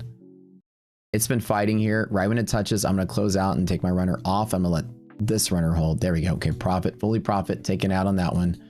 Closing out on this one. I'm still holding this one runner on the screen to let it play. Good deal. That's another good trade. I can do this all day, folks. I got the little engine that could still fucking fighting it on stream here. Let me update the screenshot here. The little engine that could. My one additional runner I'm still playing on. All right, so I managed to add another 5 or 6 grand to that on that particular leg there. In and out quick. So I added really big. That had 10 ES contracts. Right on that first dip, I just jumped in on 10. I was gonna all or nothing stop out on that one just to scalp it back to open. That particular account, I'm gonna wait for the MHP break to take to the long side. Hey, hey. Come here. No. Come here. No. Get over here. Nah. What's up? I put a toast in your egg. I forgot I put a toast in the toaster. Our Smeg toaster, I'm actually using it. Yo, did you give me peanuts with like candies hidden in them? There's only, yeah, because that's the only way to get your nuts in. Wait, what? Dude, these are my, I don't know if you guys ever have these, you know, like at Easter, they're like the Cadbury eggs, like the little crunchy ones. Like, it's weird, like my favorite candy. So it's like a dog food bowl where you're like hiding my medicine in the bowl. I'm like, woo, a treat. You know what I mean? Like, you're letting me eat my candy by eating peanuts. It's hilarious. And let me eat chocolate for breakfast. Oh. Yeah. These. Yeah. Hey, do you like ravioli? Do you like ravioli? I'm just that's a general question. Do you like spaghetti? Wait, which one? Which one do you want me to select? Do you like tortellini? All right, I'll choose tortellini. Yes, I like tortellini. Do you like Chef Boyardee? Yes. Boyardee's nuts tasty. Wait, the delivery was so bad. I fucked it up. It was terrible. Damn it. Wait, I fucked it up. So cringe. Yo, I messed it up. I messed it up. I'm fired. Wait, wait. No, it's it. It's funny how cringy that was. I messed it up, guys. The fact that he laughed before he even delivered the punchline was what made it even cringier. What? I messed it up. Have y'all seen those AI videos of Bob Ross and like with D's nuts jokes? It's hilarious. The painter, the afro, like it's like him and Betty White painting, and he's like, do you like Bofa? And she's like, or like whatever, he goes like, Bofa D's nuts on your chin, and she's like, oh, Bob Ross. But I don't get it. Because it's like all these really like lovely, sweet dead celebrities. Bofa D's nuts. There's some AI videos of like, do you like dragons? How about Dragon D's nuts across your chin? That makes sense. That makes sense. I don't know the Bofa one, but there's like one where Mr. Rogers and Tupac are hanging out, and he gives Tupac like or Biggie Smalls, and he's doing like D's nuts jokes, like Mr. Rogers gets so out of character, right? And it's so great watching the AI videos because you're watching like just these people just laughing and having a good time. Oh, Bofa. Yeah, Bofa D's nuts, yeah. But the AI videos with Bob Ross's D's nuts jokes are hilarious because, you know, these are like beloved human. These are like the saints of humanity. Bob Ross and Mr. Rogers tossing out D's nuts jokes. It's hilarious. I got D's nuts. I think I can find one. You know, YouTube. Guys, back when I was actually streaming some, like, I'm talking about like 2 years ago, I would get a lot of trolls being like a girl on Twitch, right? And so I would get so many of these nuts jokes that when someone comes and says hi and they just want to join the community, I'm already triggered, right? Someone goes, hi, and they're new, and I'm like, what, hide these nuts? Like, what? Yeah. I'm pretty sure people like unfollowed me after that because they're like, dude, what's up her ass? Yeah. Like, this is what AI was made for. Look at this. Got Easy E. You like Bofa? Bofa? Yeah, Bofa D's nuts on your chin. It's so great seeing like these people that are dead. They're all laughing together, man. AI was built for this reason. Like, Bofa D's nuts on your chin, the one with Mr. Rogers and Biggie. Yeah, this is funny, dude. Hold on. Do I stream still? I have all the streams set up. I kind of stepped away and became like a house girlfriend. You ready? Yeah, let's go. Here's one more. Hold on. Like Chef Boyardee? I do. Well, boy, are these nuts gonna taste good in your mouth. Oh, man. Because it looks so real. And these are people that we all like grew up loving, you know, and seeing them just like chilling with each other on AI. This is the one thing that makes AI great. Aliens are going to find this when we're all long gone and really think that this is what it was like. All right. Well, actually, don't look at chat. Look at me. Somebody give me a D's nuts joke, so I can D's nuts Matt's face. Come on. Don't look at chat. They're helping me. Give me a good punchline. I won't look.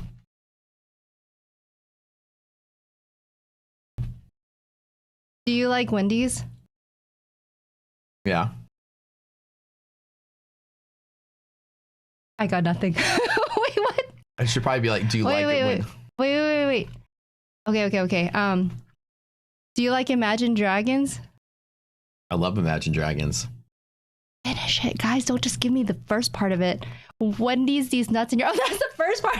That's the second part of the Do you Wendy's. like Wendy's? Cool. Do you like it when these nuts drag across your chin? Oh, guys, you're not fast enough. That was so awkward. I just combined like two different these nuts jokes together. It's not impactful. Come on. So Darbouse, Imagine Dragons. Imagine me dragging these nuts across your face. Okay.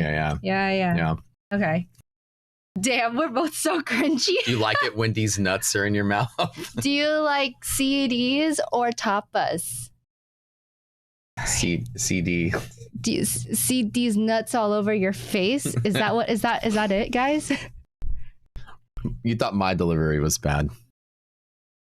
I know, it was terrible. It's just because they're bad. It's not me, it's them. Now, I'm pressing up to MHP. I could probably just choose to just close this out after the fight, but I did want to take the break case. If we can get it. It's been looking pretty nice here. Back to market, please. Yeah. Not tapas tapes. Someone clip that. I said tapas. 80 people just left the room. My bad. I'm just It's kidding. because of I'm wearing the Celtic. Is that what it is? Nice. Which is actually my sweater, by the way. Yeah, which you don't wear, so I'm gonna wear it. It's not, it's July or October in Houston, which is like July everywhere else. Oh. The dancing was free, by the way. Don't forget to leave a tip in the tip jar. All right, so I'm going to go ahead and take this profit. I don't know if I'm going to bet on the break anymore. Let me close that out. The little engine that could is a little engine that made $94. It's not going to work out on this one. So I'm going to sit there and chill, let the market continue to fight out. But that's not bad because I think this is a pretty solid day for today. Let me update the P&L sheet. I'm fully flat, so I'm not going to do anything until either MHP break or... Okay, so here's where we ended up. So everything's green so far, which is good. The little engine that I grabbed here were just with the one, I was going to add to it there. It actually didn't happen, but everything else I was just scalping. I've been doing. I'm going to sit out for a little bit and let this market simmer a little bit. That's not bad. Not a bad roll here. I don't know how much this is, but I'm going to get ChatGPT to add up because I'm lazy. And in the meantime, let's get ready for another giveaway. Yeah, the obligatory Matt, you never trade comment. Yeah. I love every once in a while people are like, do you even trade? And I'm like, what is this? What is this? 20,006. So this is a 6-week winning streak and it still continues to go. It's been crazy. It's been a crazy month. I love eating candy for breakfast too. This has been good. The price action is kind of absolute doo-doo, yeah. The problem is this fight area is tough. The supports have been good, which is great. But the idea is this, it's not really picking up a lot of steam here. The fight area is really strong. So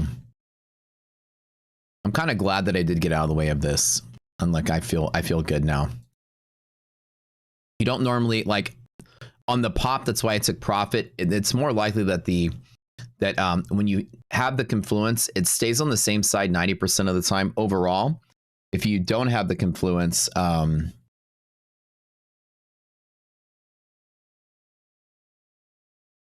you assume that it's likely to just more likely to stay on the same side than not. Well, I did say about 27% of days will break and keep going. 63% of days will stay on the same side of MHP under all conditions without confluence. So it's roughly only about a quarter of a chance that it stays here on the break and creates a gamma squeeze. The idea is that we're already way up overnight as it is, especially NASDAQ getting close to DD bands. That's just been very nice getting out of the way. And it's really cool because like I've just been scalping to the long side and getting out of the way on these pops. We don't have a clear path for it to go. I drew this fight line. Those of you in boot camp will understand this is the setup number 2. 2 is a very strong setup of resistance. So while it is trying to fight the break, it doesn't look like it's happening. So I've just been catching those dips. And now I'm going to kind of chill because it's been about a 15-point run each time through these dips. And just like kind of like simmer for a little bit. What about weekly winning streaks? What about it? Oh, I'm saying like I'm on like a 6-week winning streak or something like that.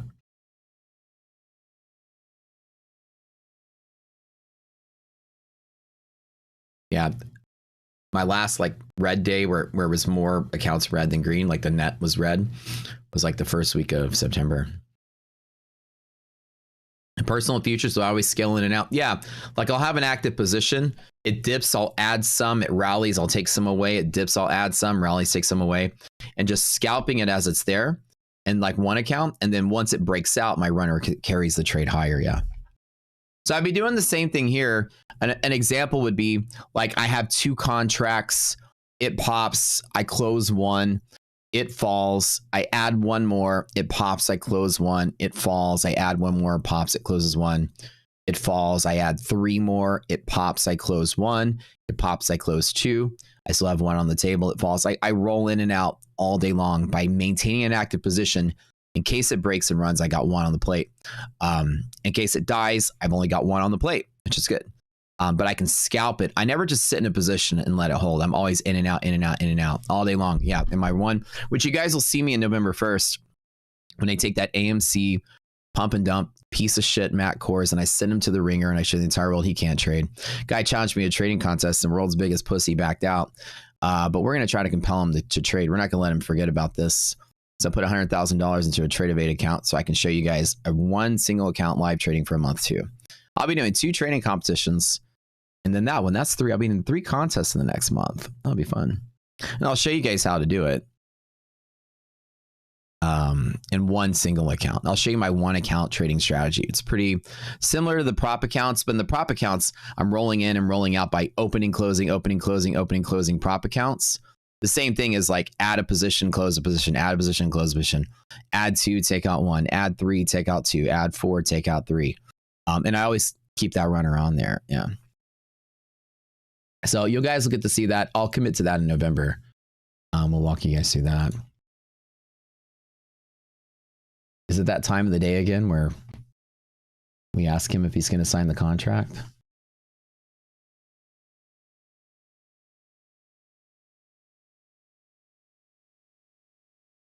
Is it that time again?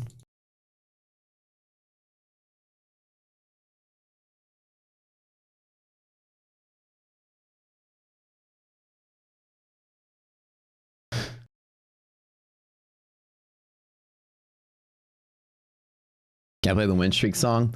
I'm on a win streak, win streak. Yeah. I'm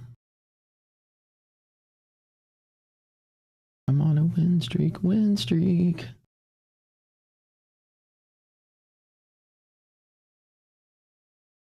Wait, where is the win streak? Oh, here it is.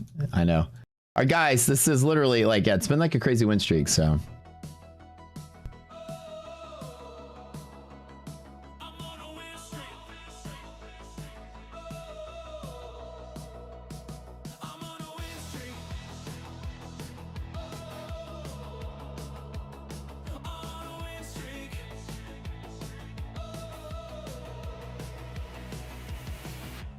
Glasses and my V-neck on.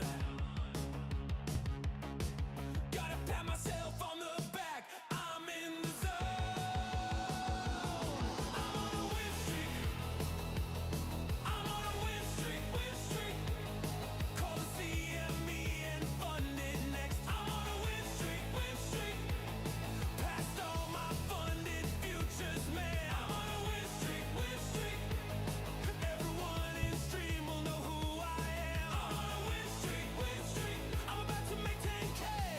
There it is. I'm curious if he's going to sign the contract. The guy's streaming now.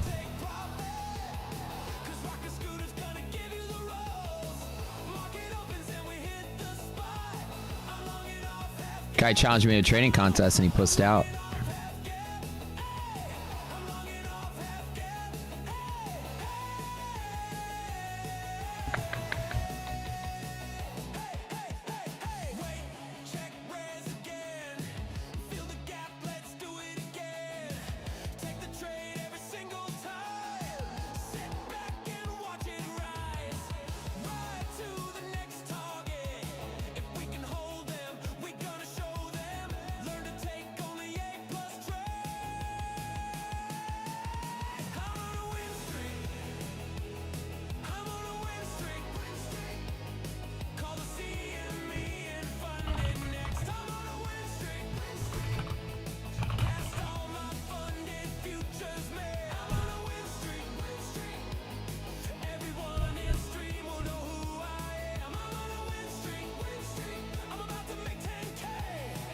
We got to remind him every day he's supposed to sign the contract.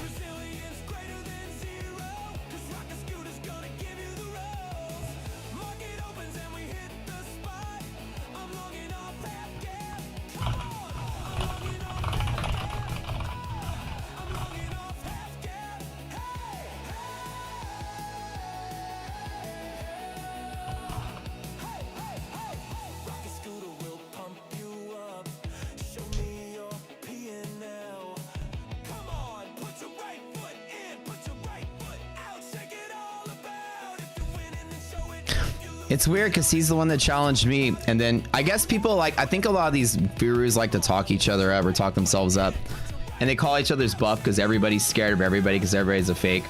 But like, when you're like, do you want to compete? I'm like, yeah. And people are like, oh shit, he's actually gonna do it. And that's how it's like. Well, anyway, so I gotta focus on that too long. But I told him I'd remind him every day until November the 1st that he's not gonna back out. You need to talk it up and say, you know, this is what happened. I won the BDH tournament. Easy as that. Guy's talking shit like this trader's not any good. He just lucked into it. I was like, would you like to go head to head? Let's make an event out of it. I'll donate 50K to charity if you beat me and blah, blah, blah. He's like, let's make it 100 and sign a contract. I'm like, sure. So I got my lawyer to draft one up and he hasn't given me his lawyer's info. And so then he started posting a bunch of memes trying to act like we were backing out or something just to save face. But in all honesty, my lawyer made a contract and that's it. Anyways, enough of that. I love competing. I love showing that I'm the best. It's my favorite thing to do in this world. Either case, I've got 100,000. I put 100,000 in the account. So I'll be trading that account starting November the 1st. One single account on stream, 100,000. You can watch the whole thing grow, even if I'm competing by myself, which will be fine. So that challenge is going to be trading that one account, which should be good. Oh, by the way, I need to sign up for the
Okay.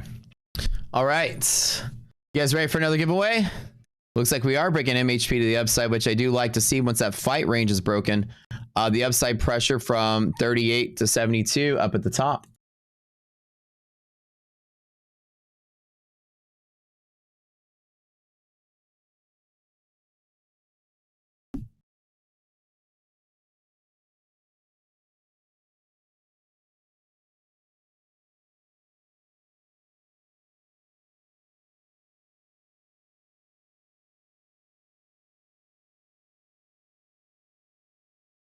All right, upper DD band, Nasdaq, that is the play there.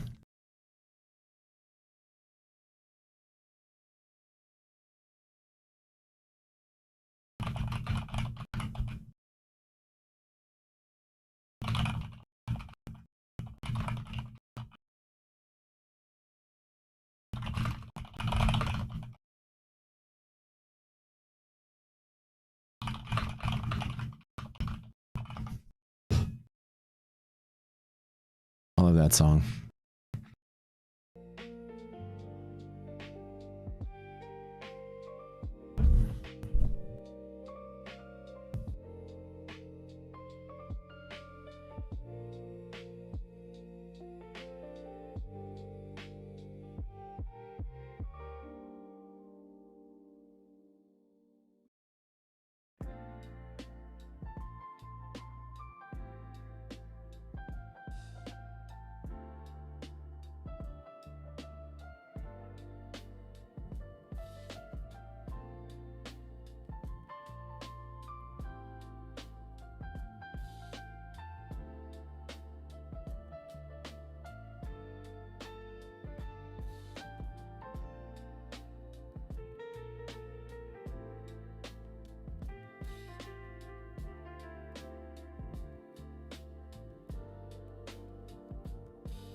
I think for here, I'm waiting for kind of some confirmation on this MHP increase, a gamma squeeze to the upside, 38 to 72. That's pretty much the play from here to here.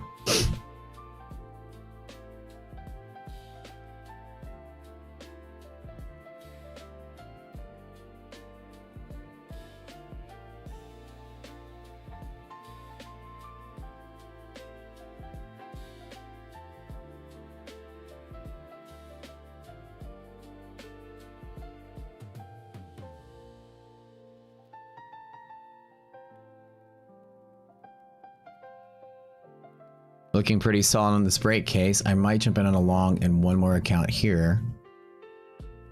All right.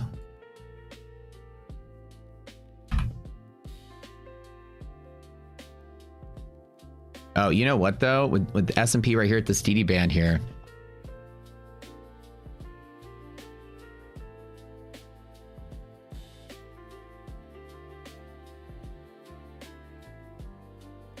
It is breaking out.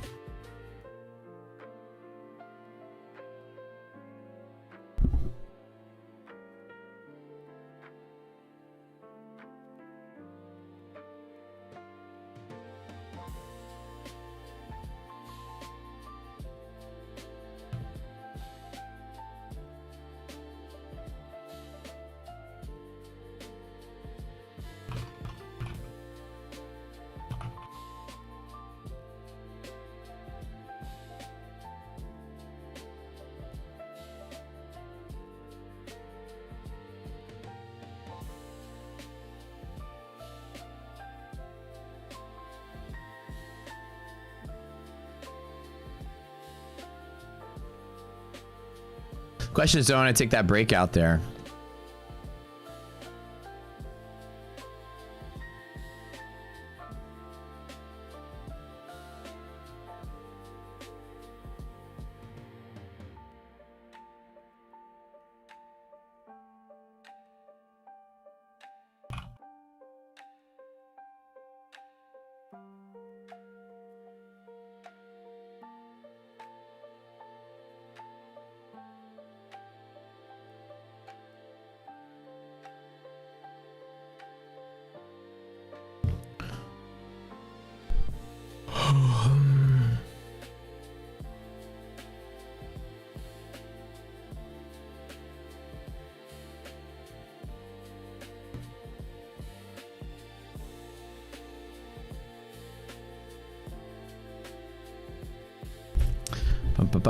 So yeah, so now we broke it through the fight case here. Let me go ahead and delete some of this so that I can clean up the charts a little bit.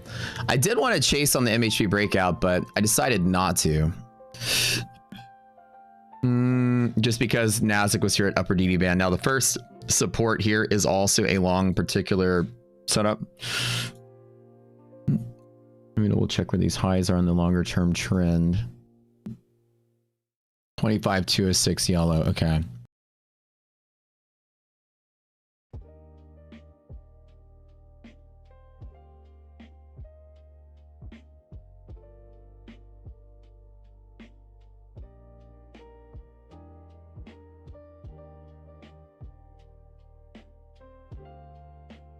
Let me mark where this is going to be at here.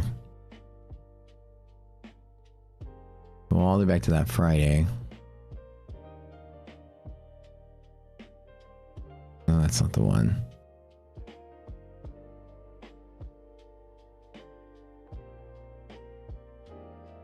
So that is roughly about 206. Okay, so that is the target today.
So now, man, do I want to take the long up here now stack? Let me see if I can. I know this is kind of a risky play here.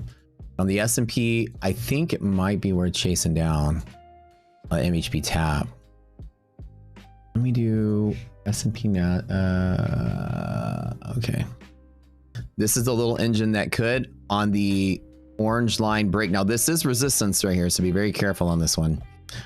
There's A plus setup off of these bounces down here, but also off of the orange line itself is also a play. Let me go ahead and try this one just with one account here, and I'm going to try it right up here with just one account here. I'll grab it there, there, there, and I'll grab it here. Okay, I'll try the long in 3 accounts on the breakout case. Let's try a different setup. Very rare. Again, it wants to stay here. But what I'm going to do is I'm going to attempt to take the chase break long on this 38 to 72, which is pretty big. This goes all the way up to about 206. That's where the yellow line is on NASDAQ.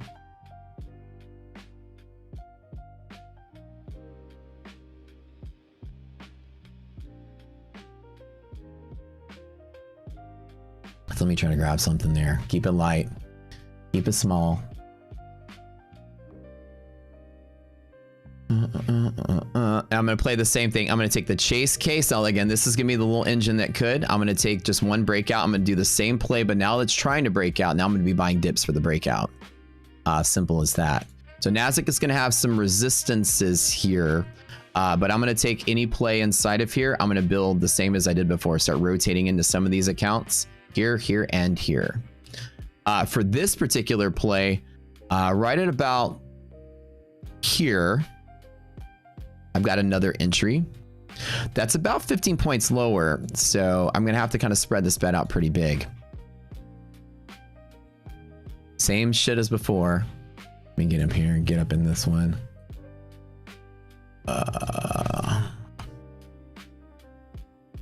Okay. Oops.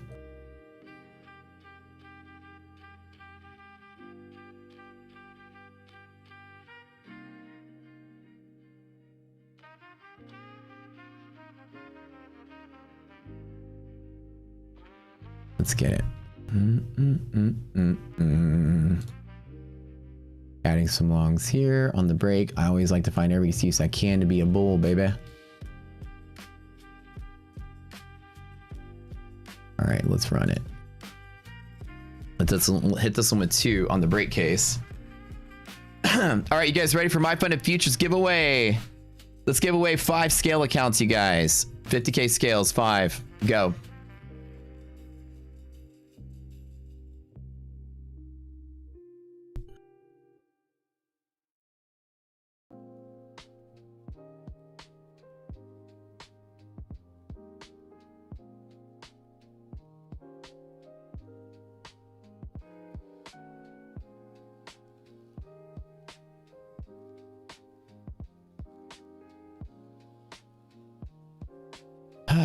Hopefully we hold, and if it dies today, then it dies today, and then I'll take a little bit of a loss here, but I'm feeling pretty good about it.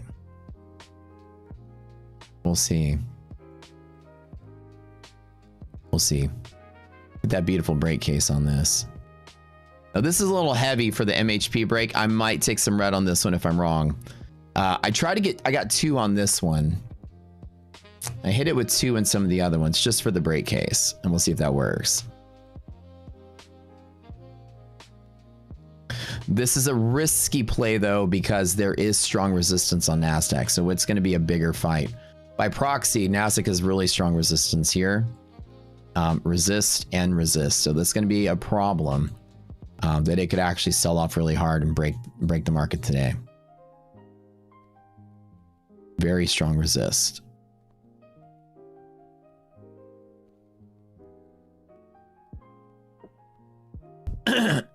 Change the keyword. Oh yeah, you guys can type in MFFU.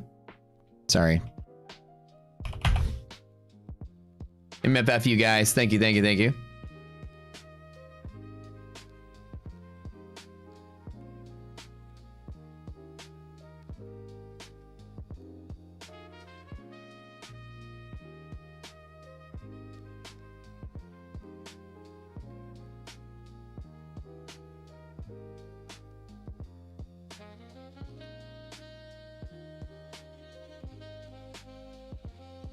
Come on, give me that MHP break. Let's get it. If we clear through this, we're going on the top. I'll be right back.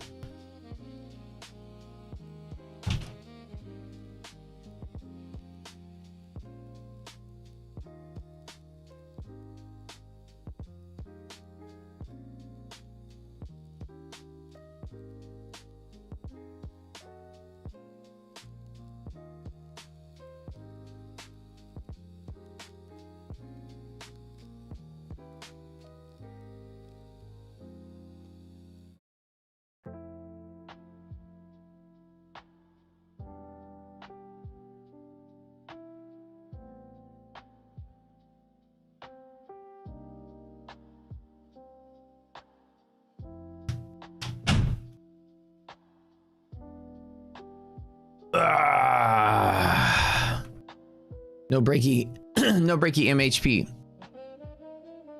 No, no, no, no. No breaky. Or breaky, yeah, upside breaky.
I'm gonna wait till I get a defining sort of move here before I spin the wheel. I don't want to be like doing the contest in the middle of having to manage a position. So we'll see what happens here. The break case is the rare probability of this.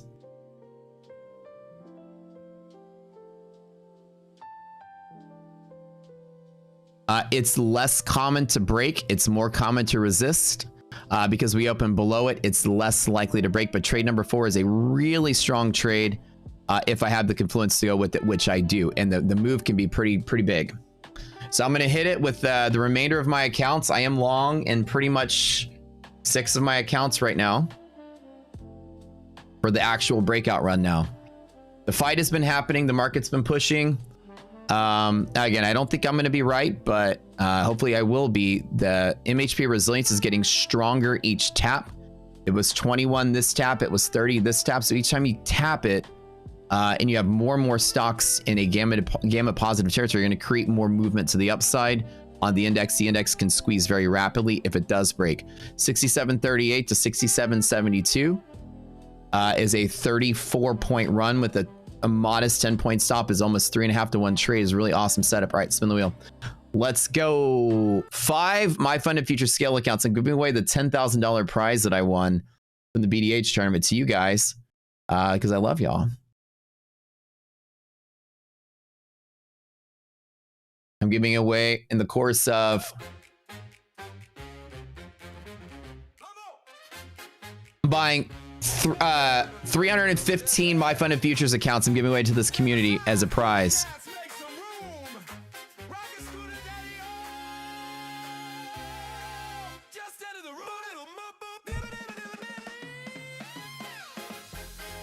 Luvi 41,768, winner number 1.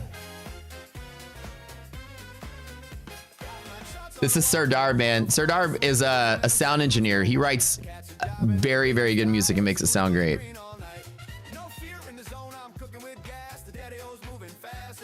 Come on, let's pray. This is the rarer case that we break. Rarer.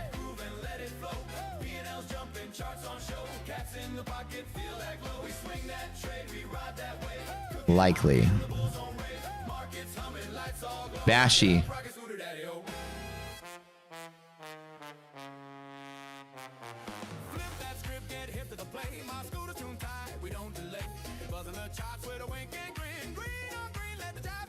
It's a rare break case. So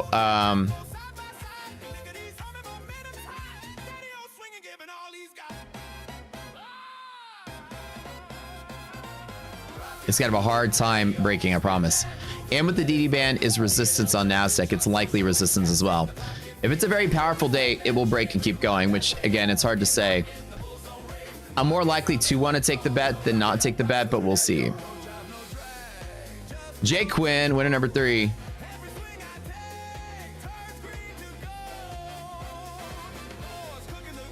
Let me draw this actually in a better light. It's more likely to do probably this. But it's such a tight range. It's like, I don't think it's going to sell off. I really don't. Unless, if it sells off, it's dying. Like, the market will die. I'm talking like sell off hard as shit, die. Like, break everything, die. VIX is still there, man. It's still pressing higher. So we're still kind of in that anything can happen mode. No. Do I just want to be like a ballsy and say fuck it?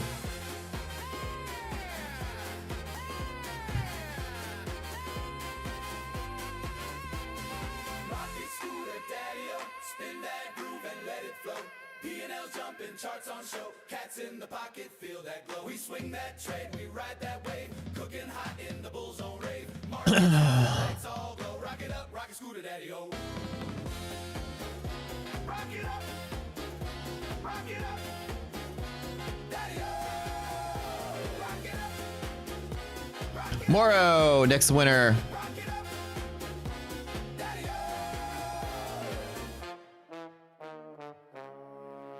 Rocket Scooter Daddy-o. Let me draw this with like not a white text. I mean, it's easier to see. Ro, type something in chat. You are the winner. This is likely.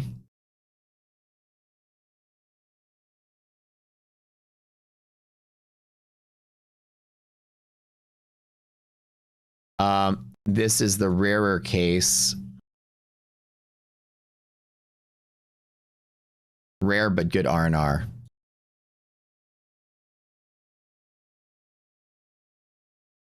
And then, of course, since again the market's still trying to fight here, and that volatility is still there, that anything can happen. I'm telling you, any moment a Trump tweet's going to come through and just fuck this market up. I know it. Market's dead below. We lose liquidity. Pocket market's dead. How many is that for you guys?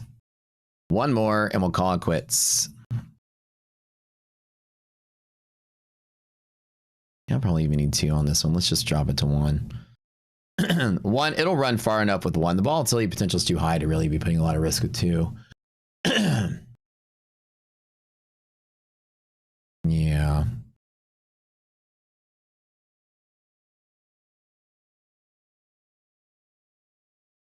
Keep it light. I'll add to it if there's a confirmed breakout. I usually took the break, then it fell, then I took the long. Marco's site, winner number 4.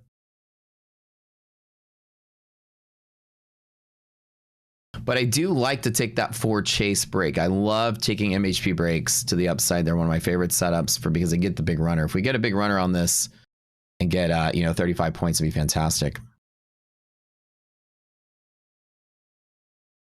All right, so the winners, the 5 you guys, the 5 of you winners. Thank you guys for entering the contest, being part of this. We're going to give away 315 My Funded Futures accounts, about 1,000 prop accounts this month. We'll be giving away total across all the shows and stuff that I do. We'll be giving away some Funded X Rapids this afternoon, so guys, tune in for that.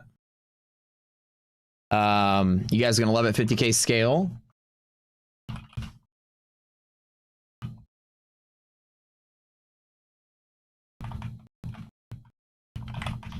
Okay. Luvi. Bashi. Jay Quinn. Moro K. Mark O. Sight. Congrats, you guys. Y'all are the winners, and here's what you're going to do. You're going to go to my Discord. Link is in the description below. In my Discord. I love this song, dude. Go to the contest channel, talk to an admin named Slacks, let them know you won the contest, take a screenshot of your YouTube ID from inside your account, that way we know that it's you. Send him that screenshot. Have an account with My Funded Futures already. He'll give you instructions on how to claim your prize. It's going to take some kind of power to break this to the upside. People are still very hesitant because we're just now inching up back to that starting point of the big sell-off on Friday.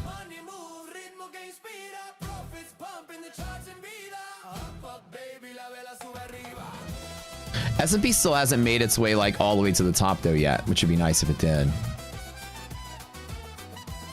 S&P still needs to clear out some of this. Nasdaq's kind of already made it. My fear is that it comes all the way back down to there and then comes here and then goes like one more volatile wave. We have volatility is still present.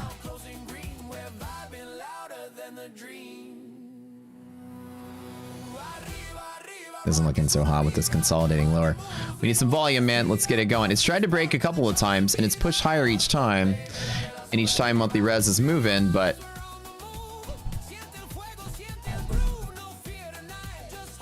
you wouldn't mind more? I wouldn't mind one more big dump either. That's the thing.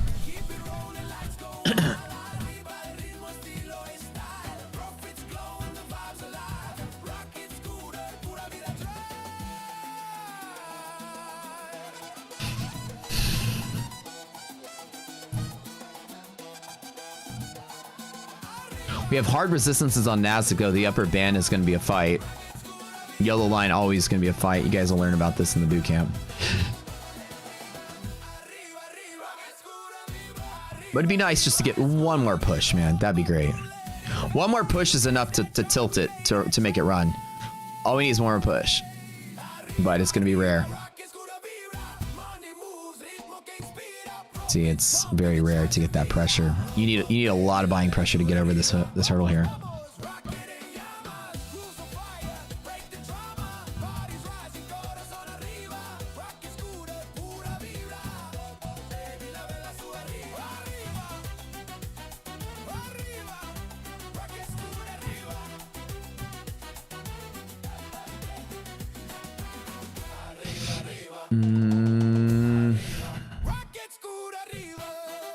What I'm gonna do, should I just like give up on this and get confirmation, then jump in one more time?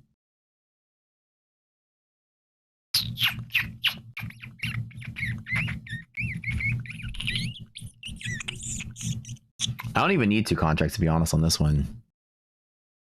The run is big enough that I can hit private target with just 1.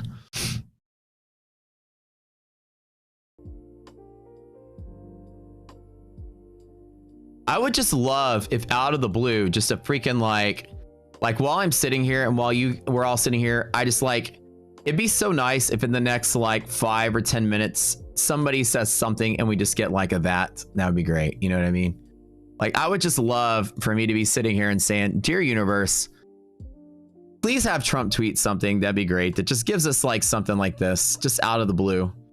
The market's looking like it's going to hit that resistance. And can we just get like the woo coming out of nowhere and the market just goes up, right? That'd be great. Get the old Trump Twitter play here. Say something, man. Talk about how much you love China. Talk about how good this market's looking. You know, give us some goods. Give us some good. You know, something good. And don't send it the other way either. You know, like, you know, your advisor should be telling you, we're kind of backing into resistance. Time to say something good. You know, give the market some love.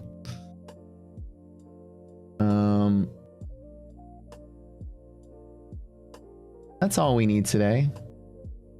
But if anything, if I know my luck, this market's just going to sell off and crash today. The news is going to go the other way. We're all going to feel sad at the end of the day. I'm playing the same range all morning. 15 point. I mean, it's pretty good. I mean, it's been 15 points of move here, which has been nice.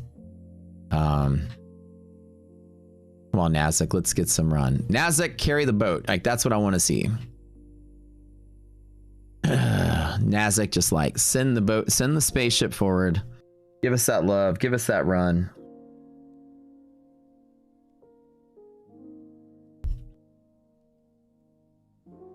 Bull market crashing will make this tournament more fun, dude. It'll make this tournament crazy. If the market's crashing, if like it's like November is like crash city, it's gonna make all these tournaments crazy.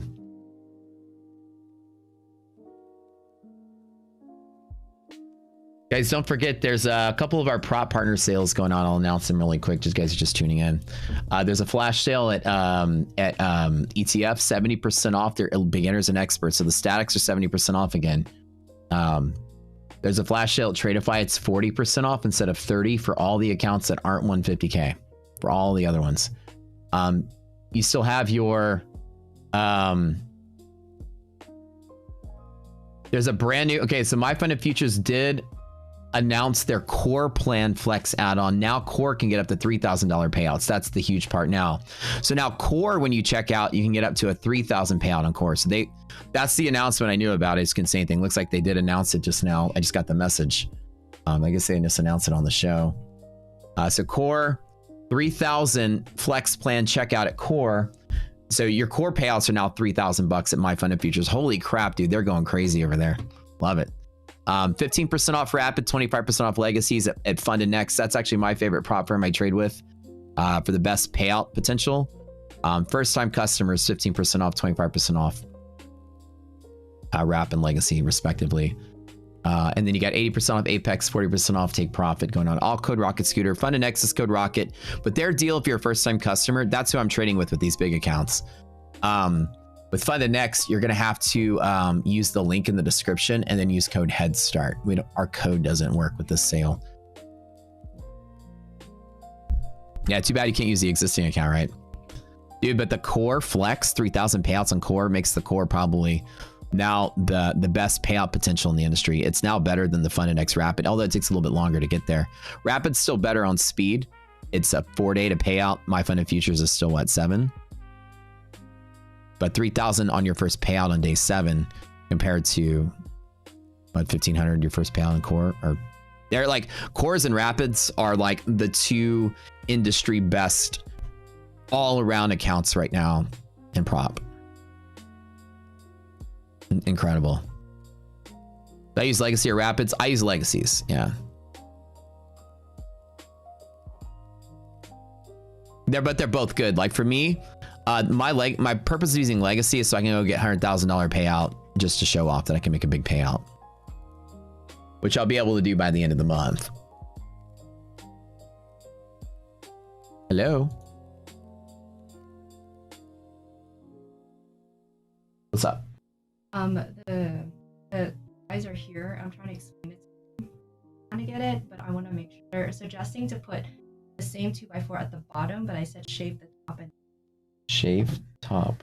okay. You know how there's that plank at the top that makes it curve? So they're suggesting to put that plank at the bottom above that thing that's out, right? And then they'll reinforce it. So it's going to be a gap. Hence, a bigger gap, but it will be right.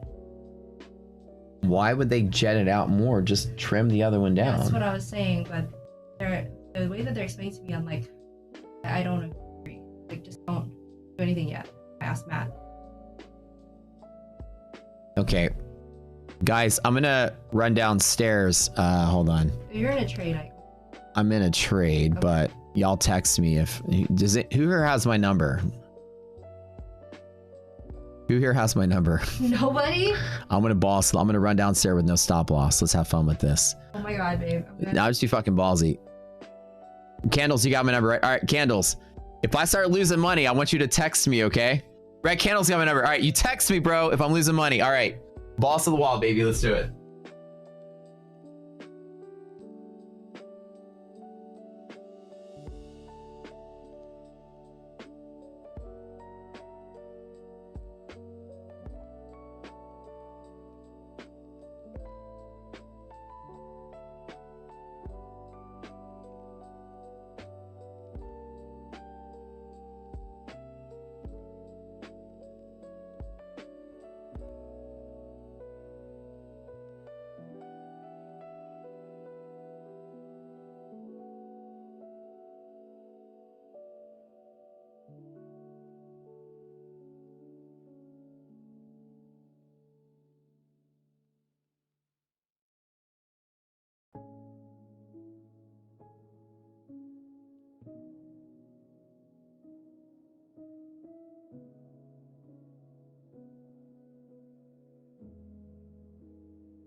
All right, I'm back.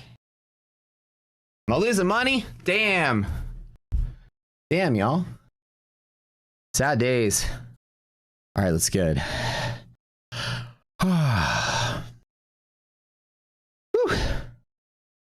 Just in time. All right, I'm good. Boy,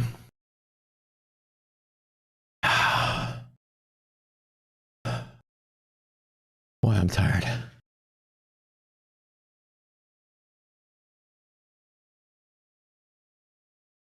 All right, what am I gonna do here? Got that likely bounce at liquidity pocket. Woo, out of breath from all that running. I'm all right with this one. Market don't die today. I want to see that happen. Run up and down like 3 flights of stairs is a lot. My house is too big. That's the problem. Too much running.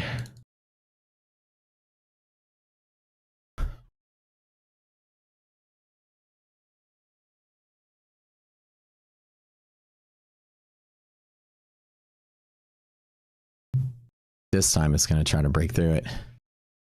So let's try something here. At the liquidity pocket, I'm going to add to it.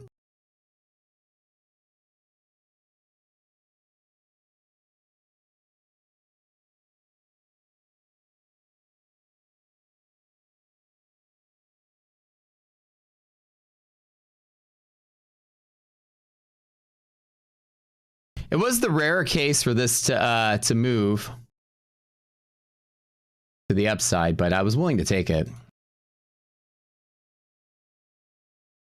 All right, now we're at the pocket. And that's the break point of this.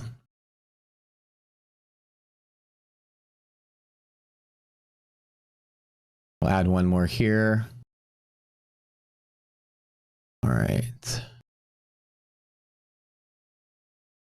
Right there.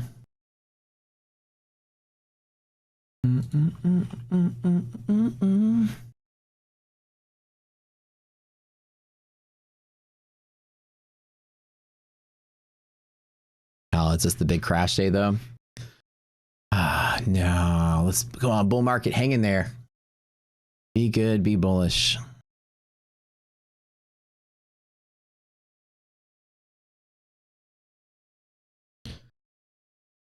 No die today.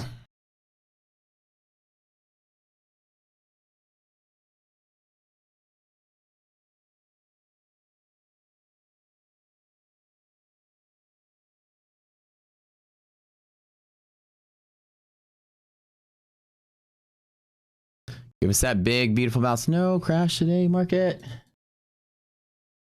Don't be that day today. You know what I'm saying? Not today.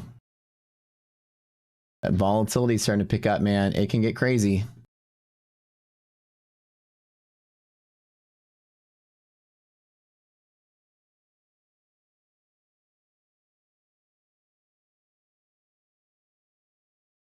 Where'd the music go?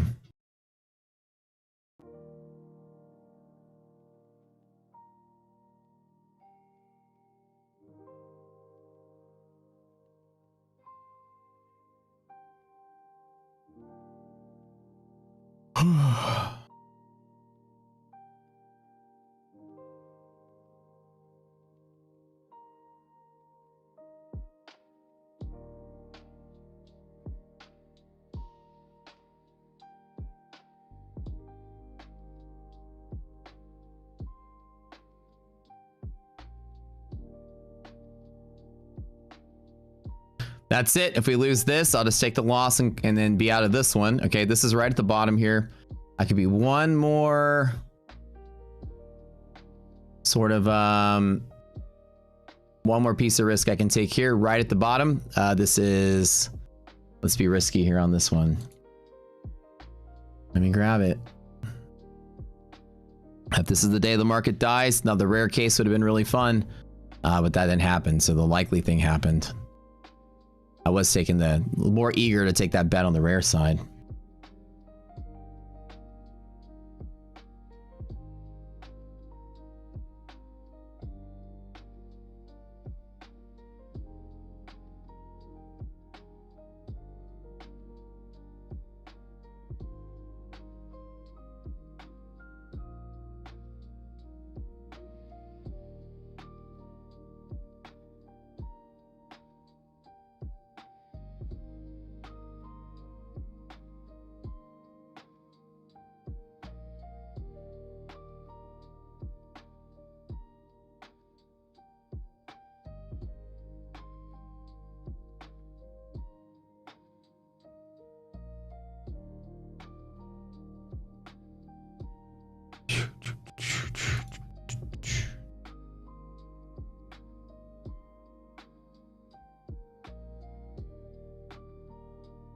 It's getting tough.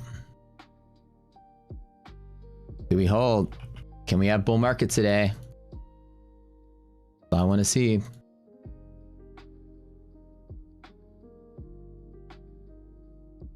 Hold that pocket.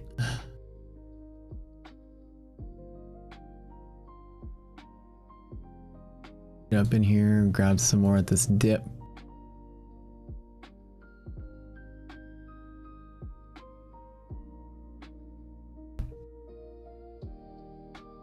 Oh, she texted me. Hold on.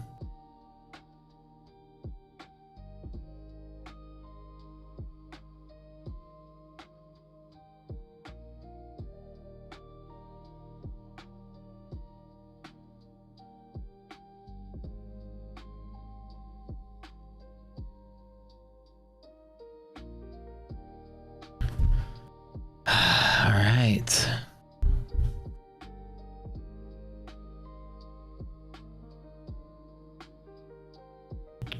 All right. She said I locked her out on accident. Oops. But she got in. She got in. Let's hold that pocket. No dead market today.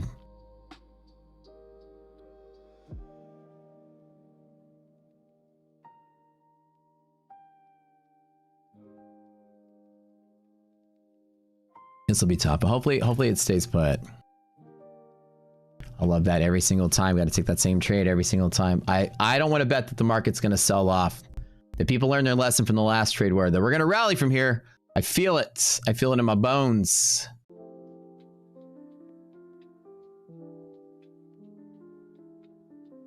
No fear, baby. No fear. But the VIX is really high that it can be just that obvious fucking sell off. No fear, baby. No fear.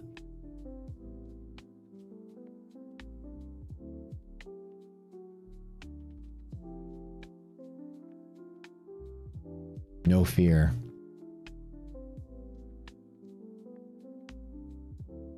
Oh, no fear. Let's go. Let's go.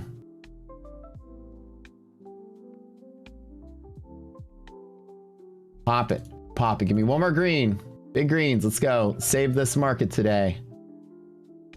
Can we get some love from Granddaddy Trump?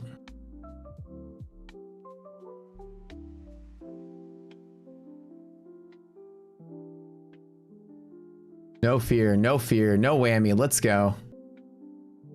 Come on. Hang in there. Got my cost basis lower. Got 3 contracts down here at the bottom. Normally I do on a dip like that as I trim and lower my risk down. Now I just trimmed. I had the 1. I bought the 2 more. Trimmed back to 1 on this play. Now we'll see if there's any stability on this. Hold on to that and let it rip.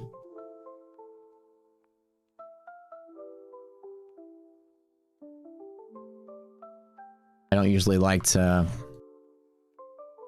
Markets are falling when they're volatile. I kind of like to be out of risk as much as possible instead of taking big risk.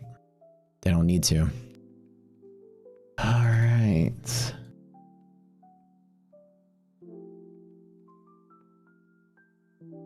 That was very odd looking on the tick chart. What a weird artifact. Exactly at the moment it switched, there's no candle here. Like the bid just dropped. That's interesting to see that. Hang in there, market. Gotta play the market don't die today song. Hold on. All right.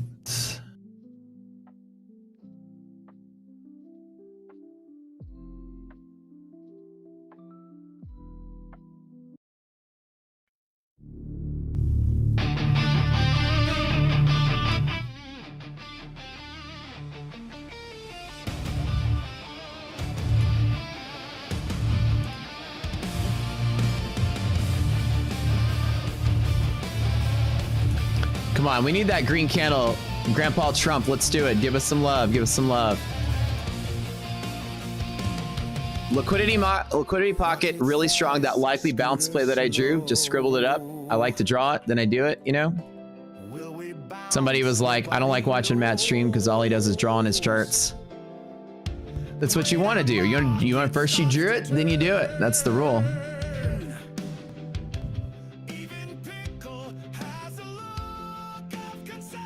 How can you not like somebody that draws in the charts?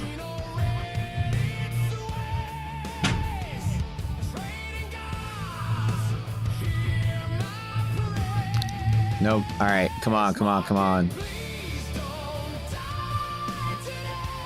Is Trump speaking right now? No, but I'm hoping he tweets something, right? Or whatever. We need some kind of movement in this market. Hopefully good movement, but...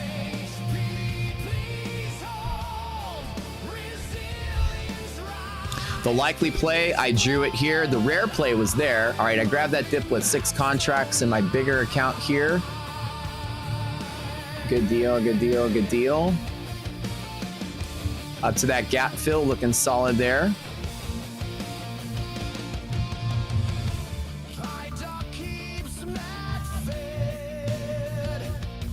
Trimming that for a cool $2,500 on that one. This one, let me go to here. Let me trim. This one is up here. All right, hold on.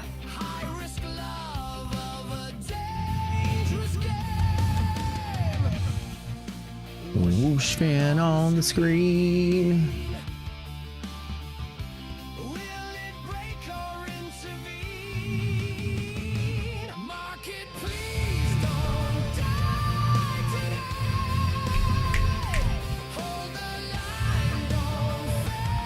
How can you hate the drawings? The drawings are like the best part of the stream.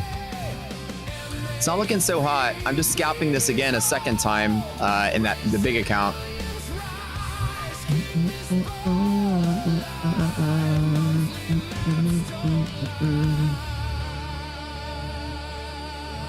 Hang on to that bull zone though.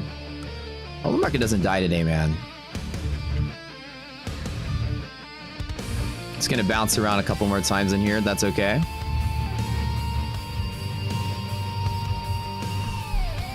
We love the drawings. Kristen's out.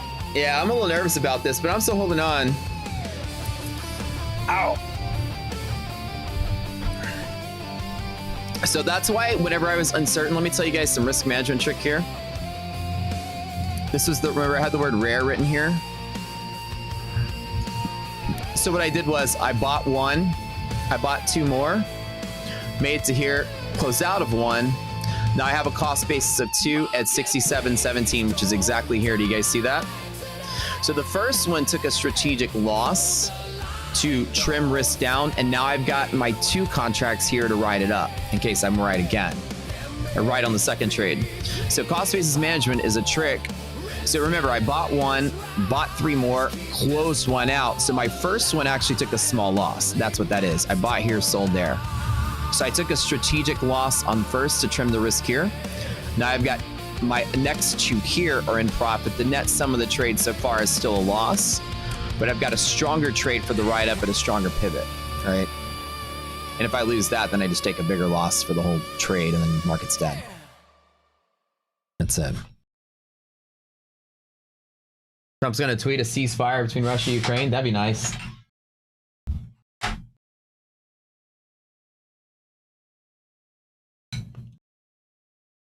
Why is the market gotta be like this?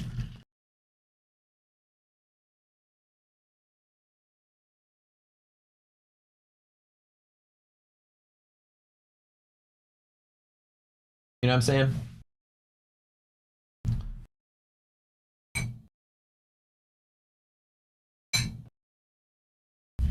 It's like the obvious trade to try to short this retrace. The three days we've been up. It's like right back to the start. It is the obvious thing to try probably short here. I feel like a lot of people would have been doing it. But we'll see.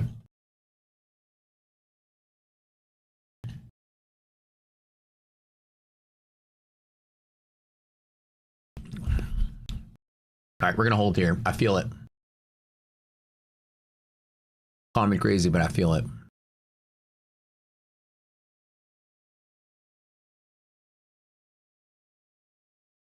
Do y'all feel it? I don't know. I feel it. Do y'all feel it?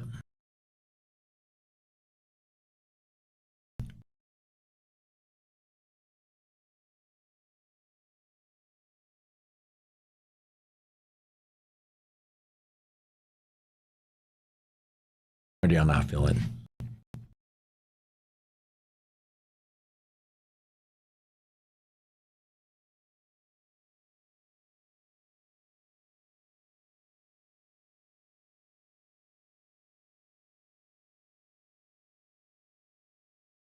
Are we feeling it?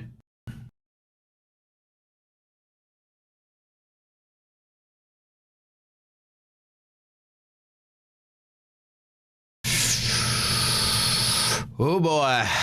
No, I don't know, man. It's getting a little brutal down here on the edge here.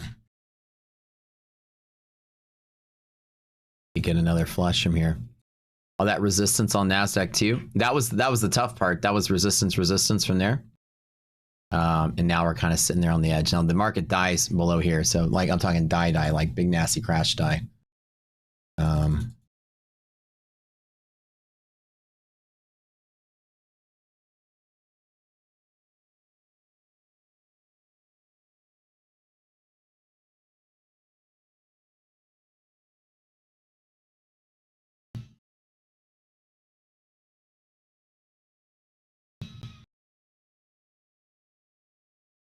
I don't think we die today.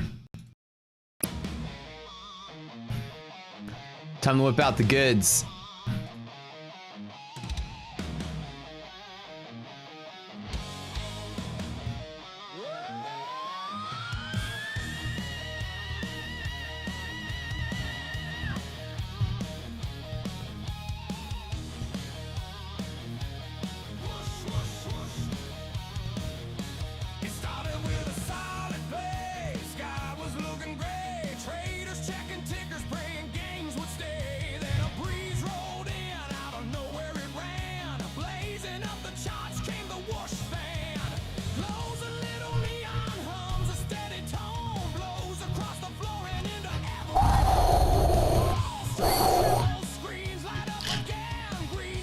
I'm genuinely nervous about today. I got the good luck Bush fan on there. This is promising. This is not. This is kind of bad. A little stock selling pressure there.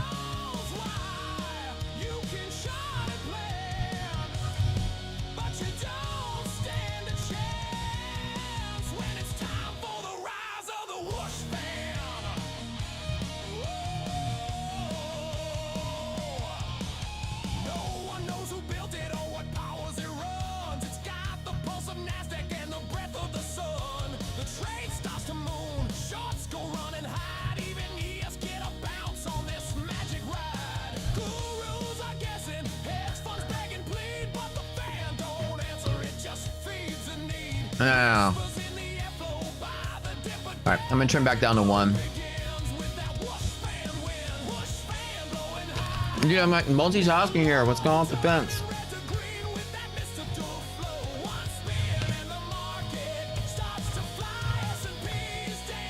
Oh yeah, they're hanging at the chandelier too.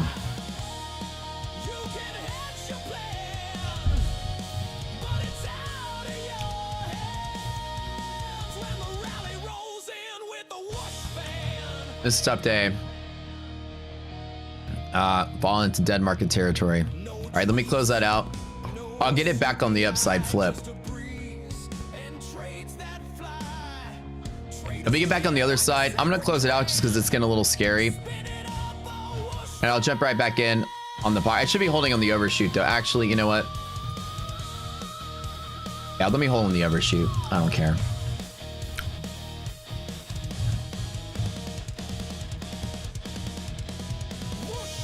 All right.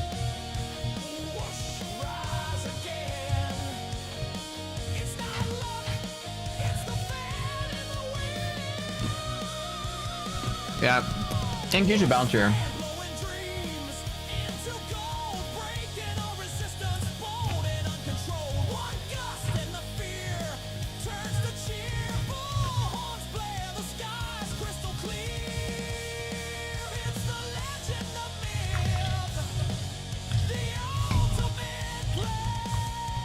This is the dead. If it's dead market, then it's gonna be pretty bad. This is like the same freaking trading day, like 4 days in a row.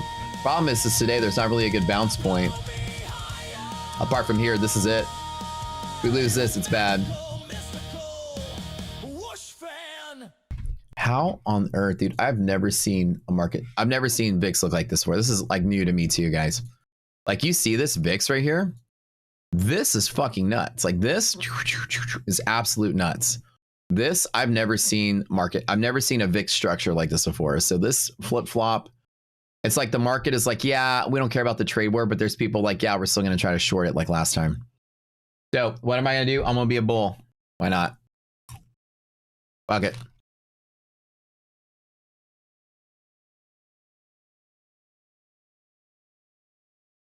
Why the hell not?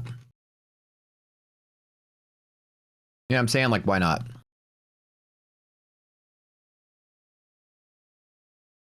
Like, might as well. All right. What is going on? Yes?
All right, let's do this. This is the weirdest looking VIX structure I've ever seen. Now, again, let me show you guys really quick. I've never seen VIX like this without a massive reason for VIX to be like this. This is very crazy, nonsensical almost. This is just something else, man. I can't even begin to tell you guys what this is, but VIX like this trying to die and the market is just not dying. I can't really explain it. I don't fucking know, but trade war stuff is spooking people, but the bulls are holding on. Let's hold that likely trade. Let's hit it up. I don't want the market to die today. I don't. We need a bull market, man. I don't want bear market contest. I don't want, you know what I'm saying?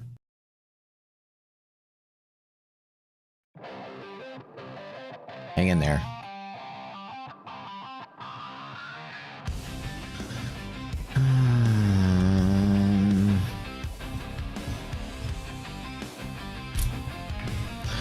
But if we lose, this pocket, market's gonna sell off really hard, dead below. We're on the edge of a crash, big crash, like Friday.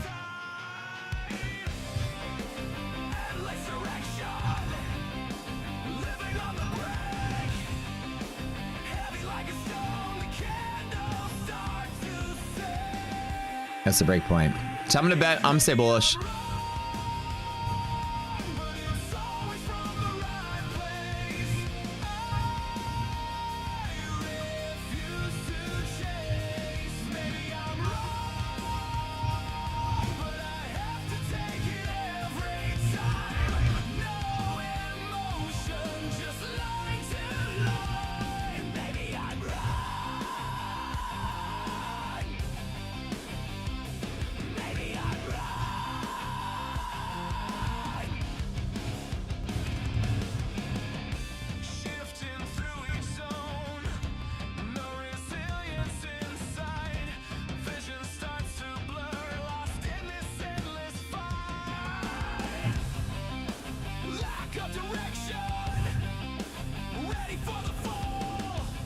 Be so great if this was like the rally to go all the way back up to the top today.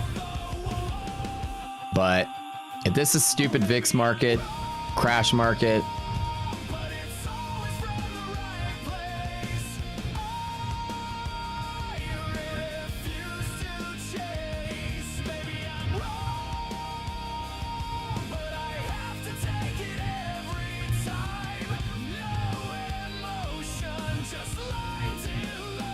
on the edge of collapse. Things are good. Resilience is good. MHP is good. It hopefully should be good, but I don't know, man. There's a lot of weirdness in this market today.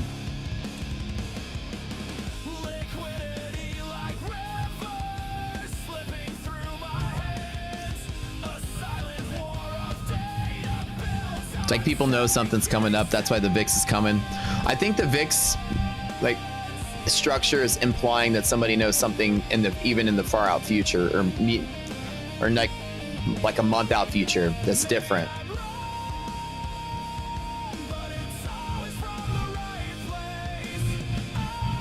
Like, that's what I think is going on here. Like, we're gonna get some bomb fucking announcement next month.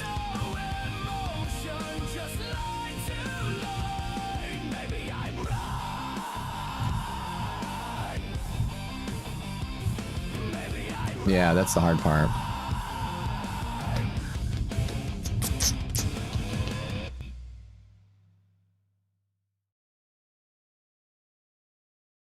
That's kind of where we are. Let me clean up the screen a little bit because we're pressing through this. Come on, Whoosh fan. Don't die today, market. I just want to see a bear market. That's the thing. I think bear markets are just no fun to trade for me. I hate them. This turns out to be like it was the other day, then this is going to be very bad. If we fall, like I said, this is a big crash if we fall. It's like literally right on the edge.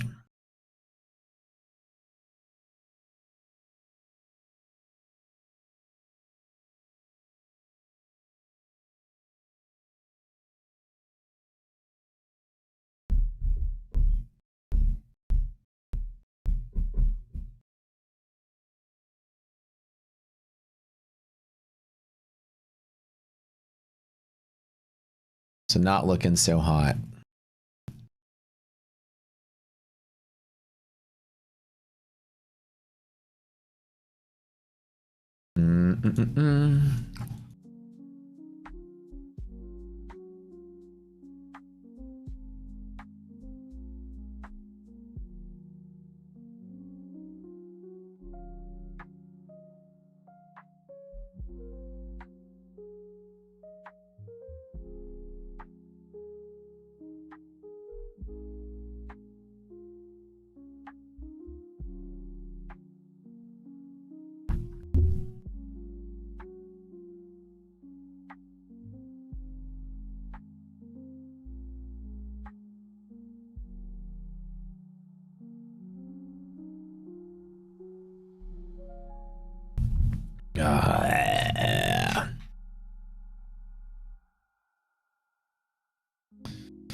We hate bear markets here. Or choppy markets, and the market just doesn't pick a direction and go. This has been the weirdest, I'm not gonna lie, the weirdest last 4 or 5 days. I'm trying to go back in time to see if I've seen a VIX. Let me go ahead and just clear the chat real quick. I'm gonna give you guys a quickie little. Yes? Oh, hey, what's up?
Sorry about that, guys. We've got more fence stuff going on here.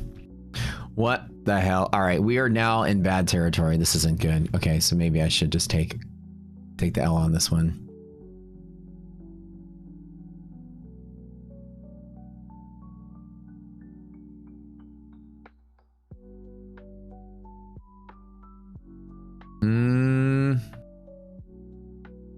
Yeah, I don't know, guys. This is a tough one.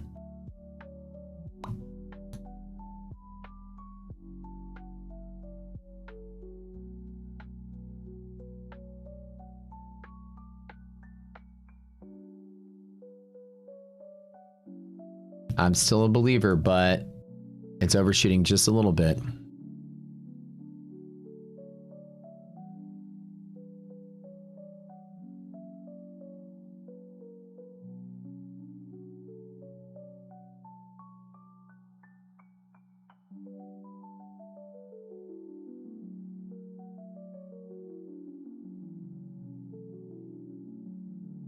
This could have been such a straightforward fucking market, you know what I'm saying? All right.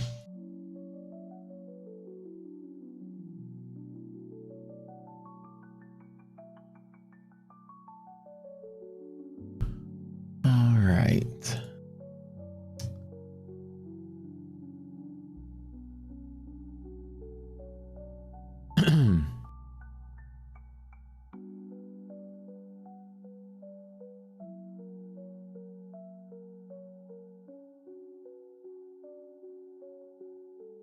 Yeah, they've got right now what happened in the fence is that they're just putting a face on top of the existing fence.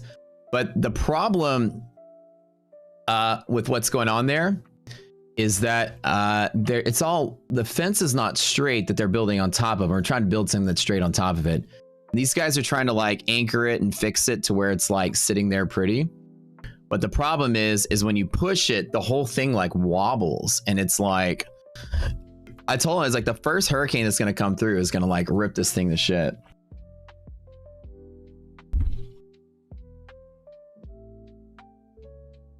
So, yeah, we're trying to fix structure. They keep calling me out there. He's just coming up here trying to take care of it. All right. This is probably dead market today. NASDAQ is at one bounce point here. I'm going to go ahead and cut it. I'm going to cut my losses there. All right, let me see what else I got. What else can I do here? Can we get a nice little beautiful bounce on MHP today on NASDAQ? That's the next one. Actually, I could take the NASDAQ long on this one. You know what? Fuck it. I'm going to take the NASDAQ long. I'm switching out of S&P. I'm going to take the NASDAQ on this one.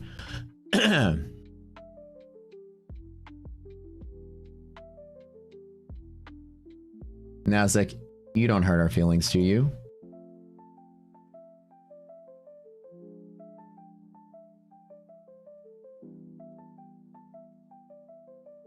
All right, one more time on this one. S&P is looking really weird. NASDAQ, hopefully. MHP, last go on this one. MHP on NASDAQ. Last ditch effort on this one.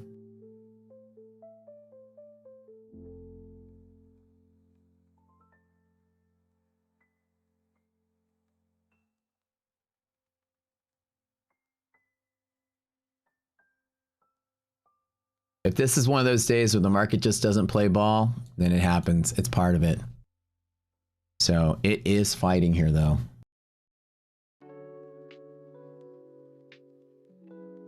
Don't be the day where the market crashes today, guys. We don't want to see that.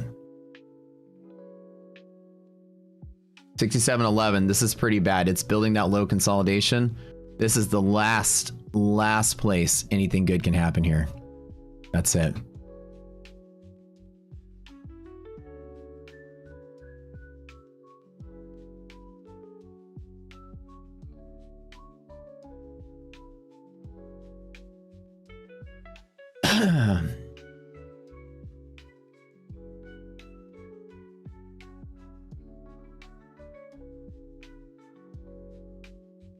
This is the part where it gets scary.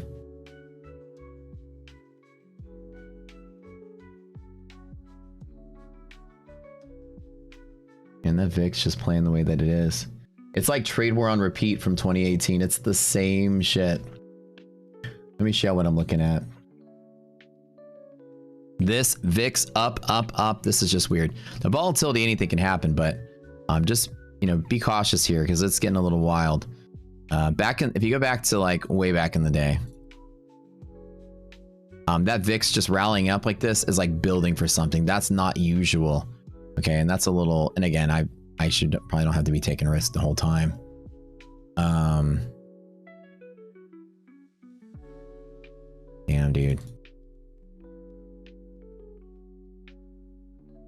The last time we saw the last trade war was like this. It's a little risky here, so trim down, trade small is all I'm gonna do. Keep it light. Was it like back here? No, that wasn't the one. Let me find it.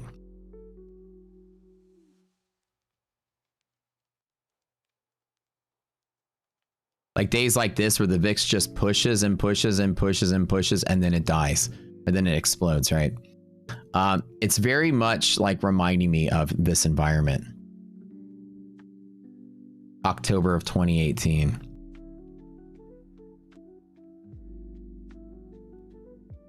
Which looked like this.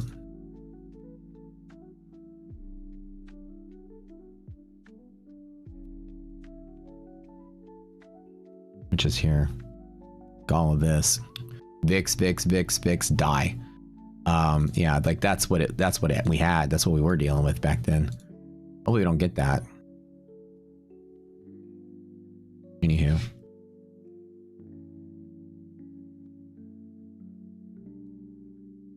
Oh, now we're starting to get some movement off MHP. Let's do it.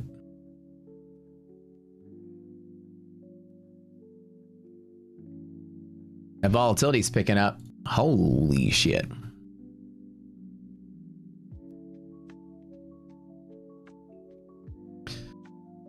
Oh boy. Good times. Yeah, if this is building up to be the biggest single day crash we've ever seen starting tomorrow or Monday, then it is building up for it. But man, it looks weird. I'm not gonna lie. It reminds me of October 2018, which means like, you know, Be very careful. Let's get that EST every single time. Trading that MHP every single time. Rescuing my shitty positions. Oh my god.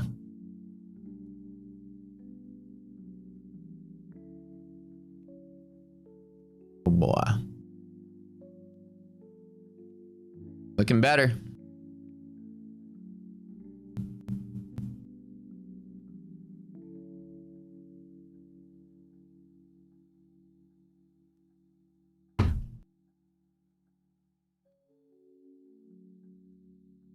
Oh boy.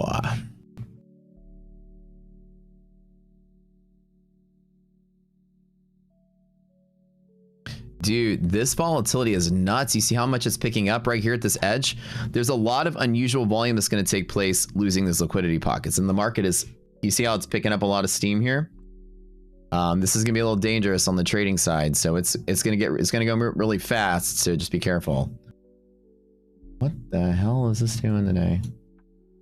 Making sure that, like, my news here. Make sure there's not anything I'm overlooking today. Nothing today.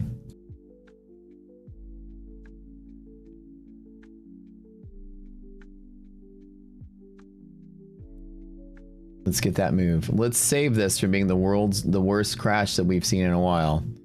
That VIX building up like this, guys, is no joke. Like, this right here is scary as shit. Like this. I don't really know what to tell you. It's just a little scary to see it like that. The VIX is kind of in a weird spot. Like, it's building for a freaking crash, like a Friday crash, like a tomorrow crash, like a today crash. It's building for it. Unless the market gets rescued pretty quick, it can happen at any moment. This is the edge of crash right here, 67.11. That's the edge. That's it. 938. That's the edge. This is literally the edge right here. This is the edge. Crash below.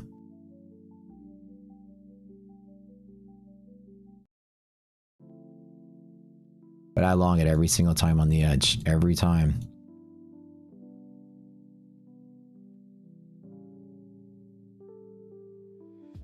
S&P being on the edge is bad. Crash below.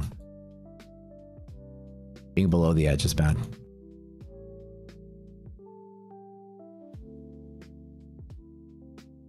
This market is trying its ass to sell off.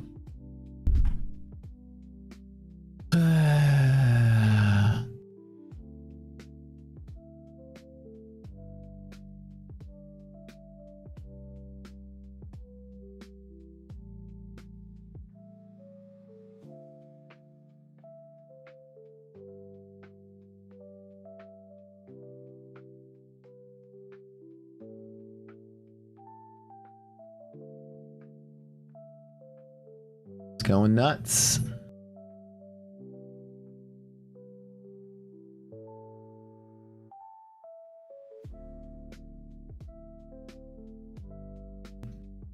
You know, I get really weirded out by VIX structure. Let me double check this. Yeah, it's like it's brewing something bad here, and I'm hopefully the bulls are still in it, but it doesn't feel like it.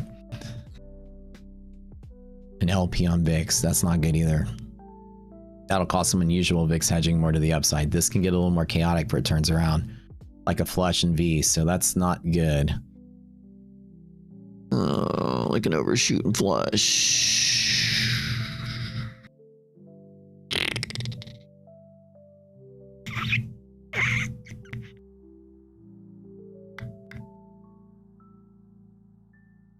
Phil, still waiting for the positive Trump Hail Mary tweet? Yeah, me too.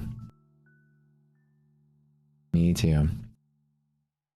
It's got positive gamma structure, so you see how it's holding, or it's trying to hold. Nasdaq is trying its ass off to hold, but it's getting fought pretty hard. There's a lot of selling pressure right now. A lot.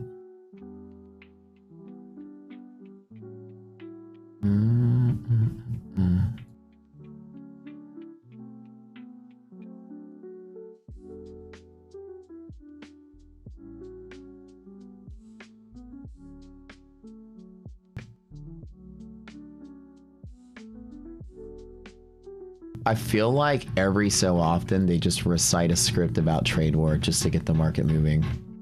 This is like 2018 trading was like this. It's exactly what it used to be like.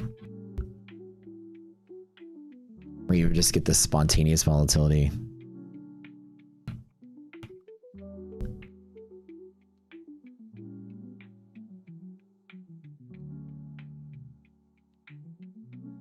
It got a little crazy back then.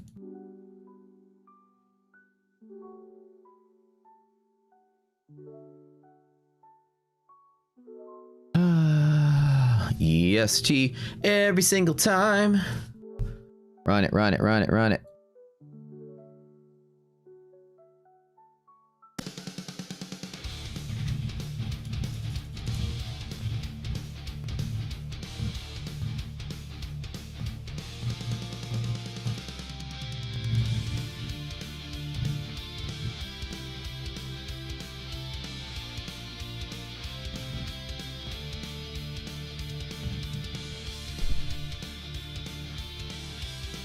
Congress is selling? Yeah, pretty much, right?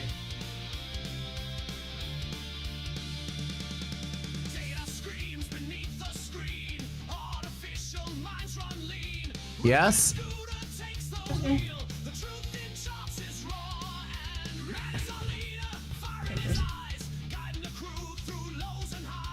So when they raise the gates, do you want it to align with this?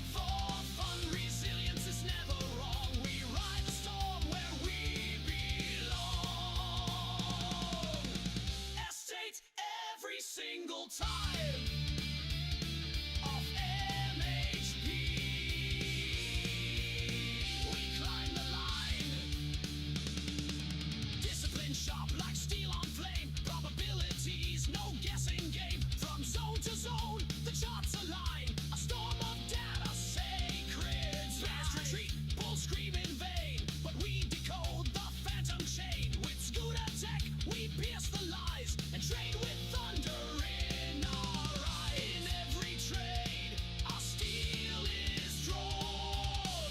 Though we get wrecked, we carry on.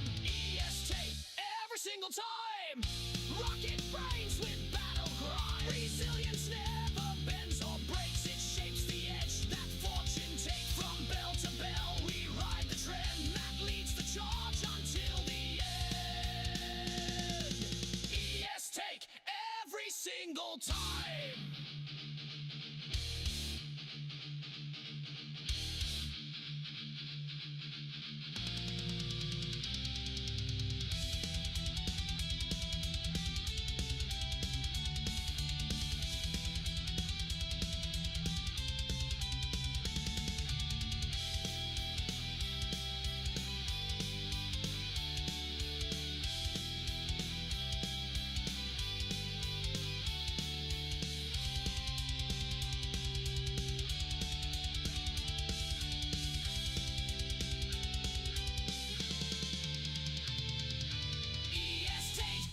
Single time!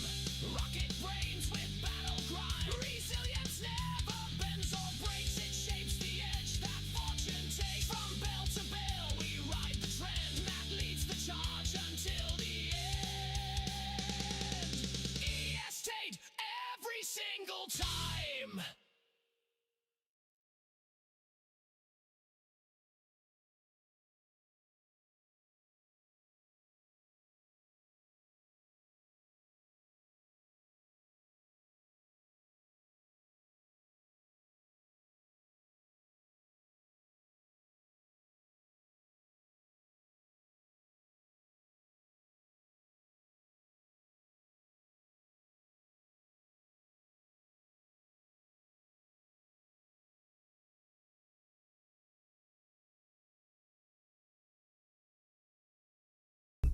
Dude, this project is becoming to be it's starting to become very challenging.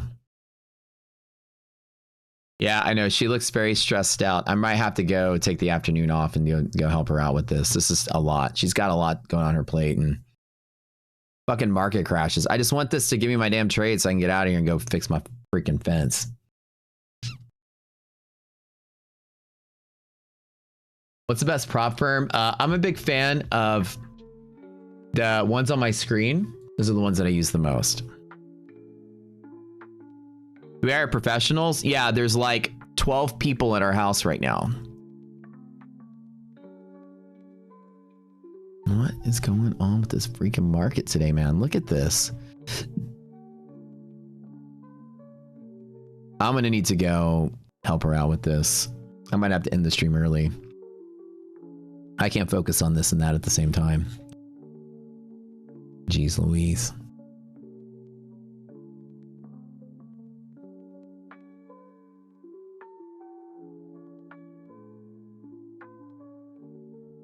No, the thing is they can't build a fence because we have a fence. The HOA won't let us rip it down because we share a fence with a neighbor. The thing is that we're building a face on top of the fence, a facade on top of the fence to look like a new fence. It's like an artistic fence. And it's like a challenge because the existing fence they put in, it's not straight, it's uneven, it's wobbly, the wood is curved. I mean, it's like a nightmare to create something that looks straight and symmetric on top of something that's not. Take the day off. I still gotta do my funded TV, but yeah, this is we gotta finish the trading day first. I'm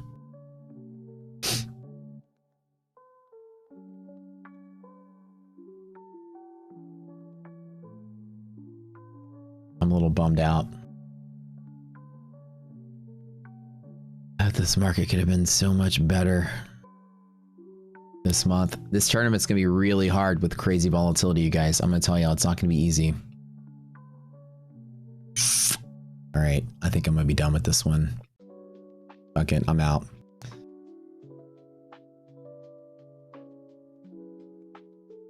I'm gonna need to run down there and help her out with this really quick. I'm gonna have to cut the stream out early, you guys. She's freaking out, so I gotta go. I cut the position. We'll be back in my funded TV. I'll catch with you guys later, but I do gotta run. I've got like 10 minutes to go. I love y'all. Go to my funded TV. I should be live there in about 10 minutes, but I'm gonna run downstairs and make sure that they're okay.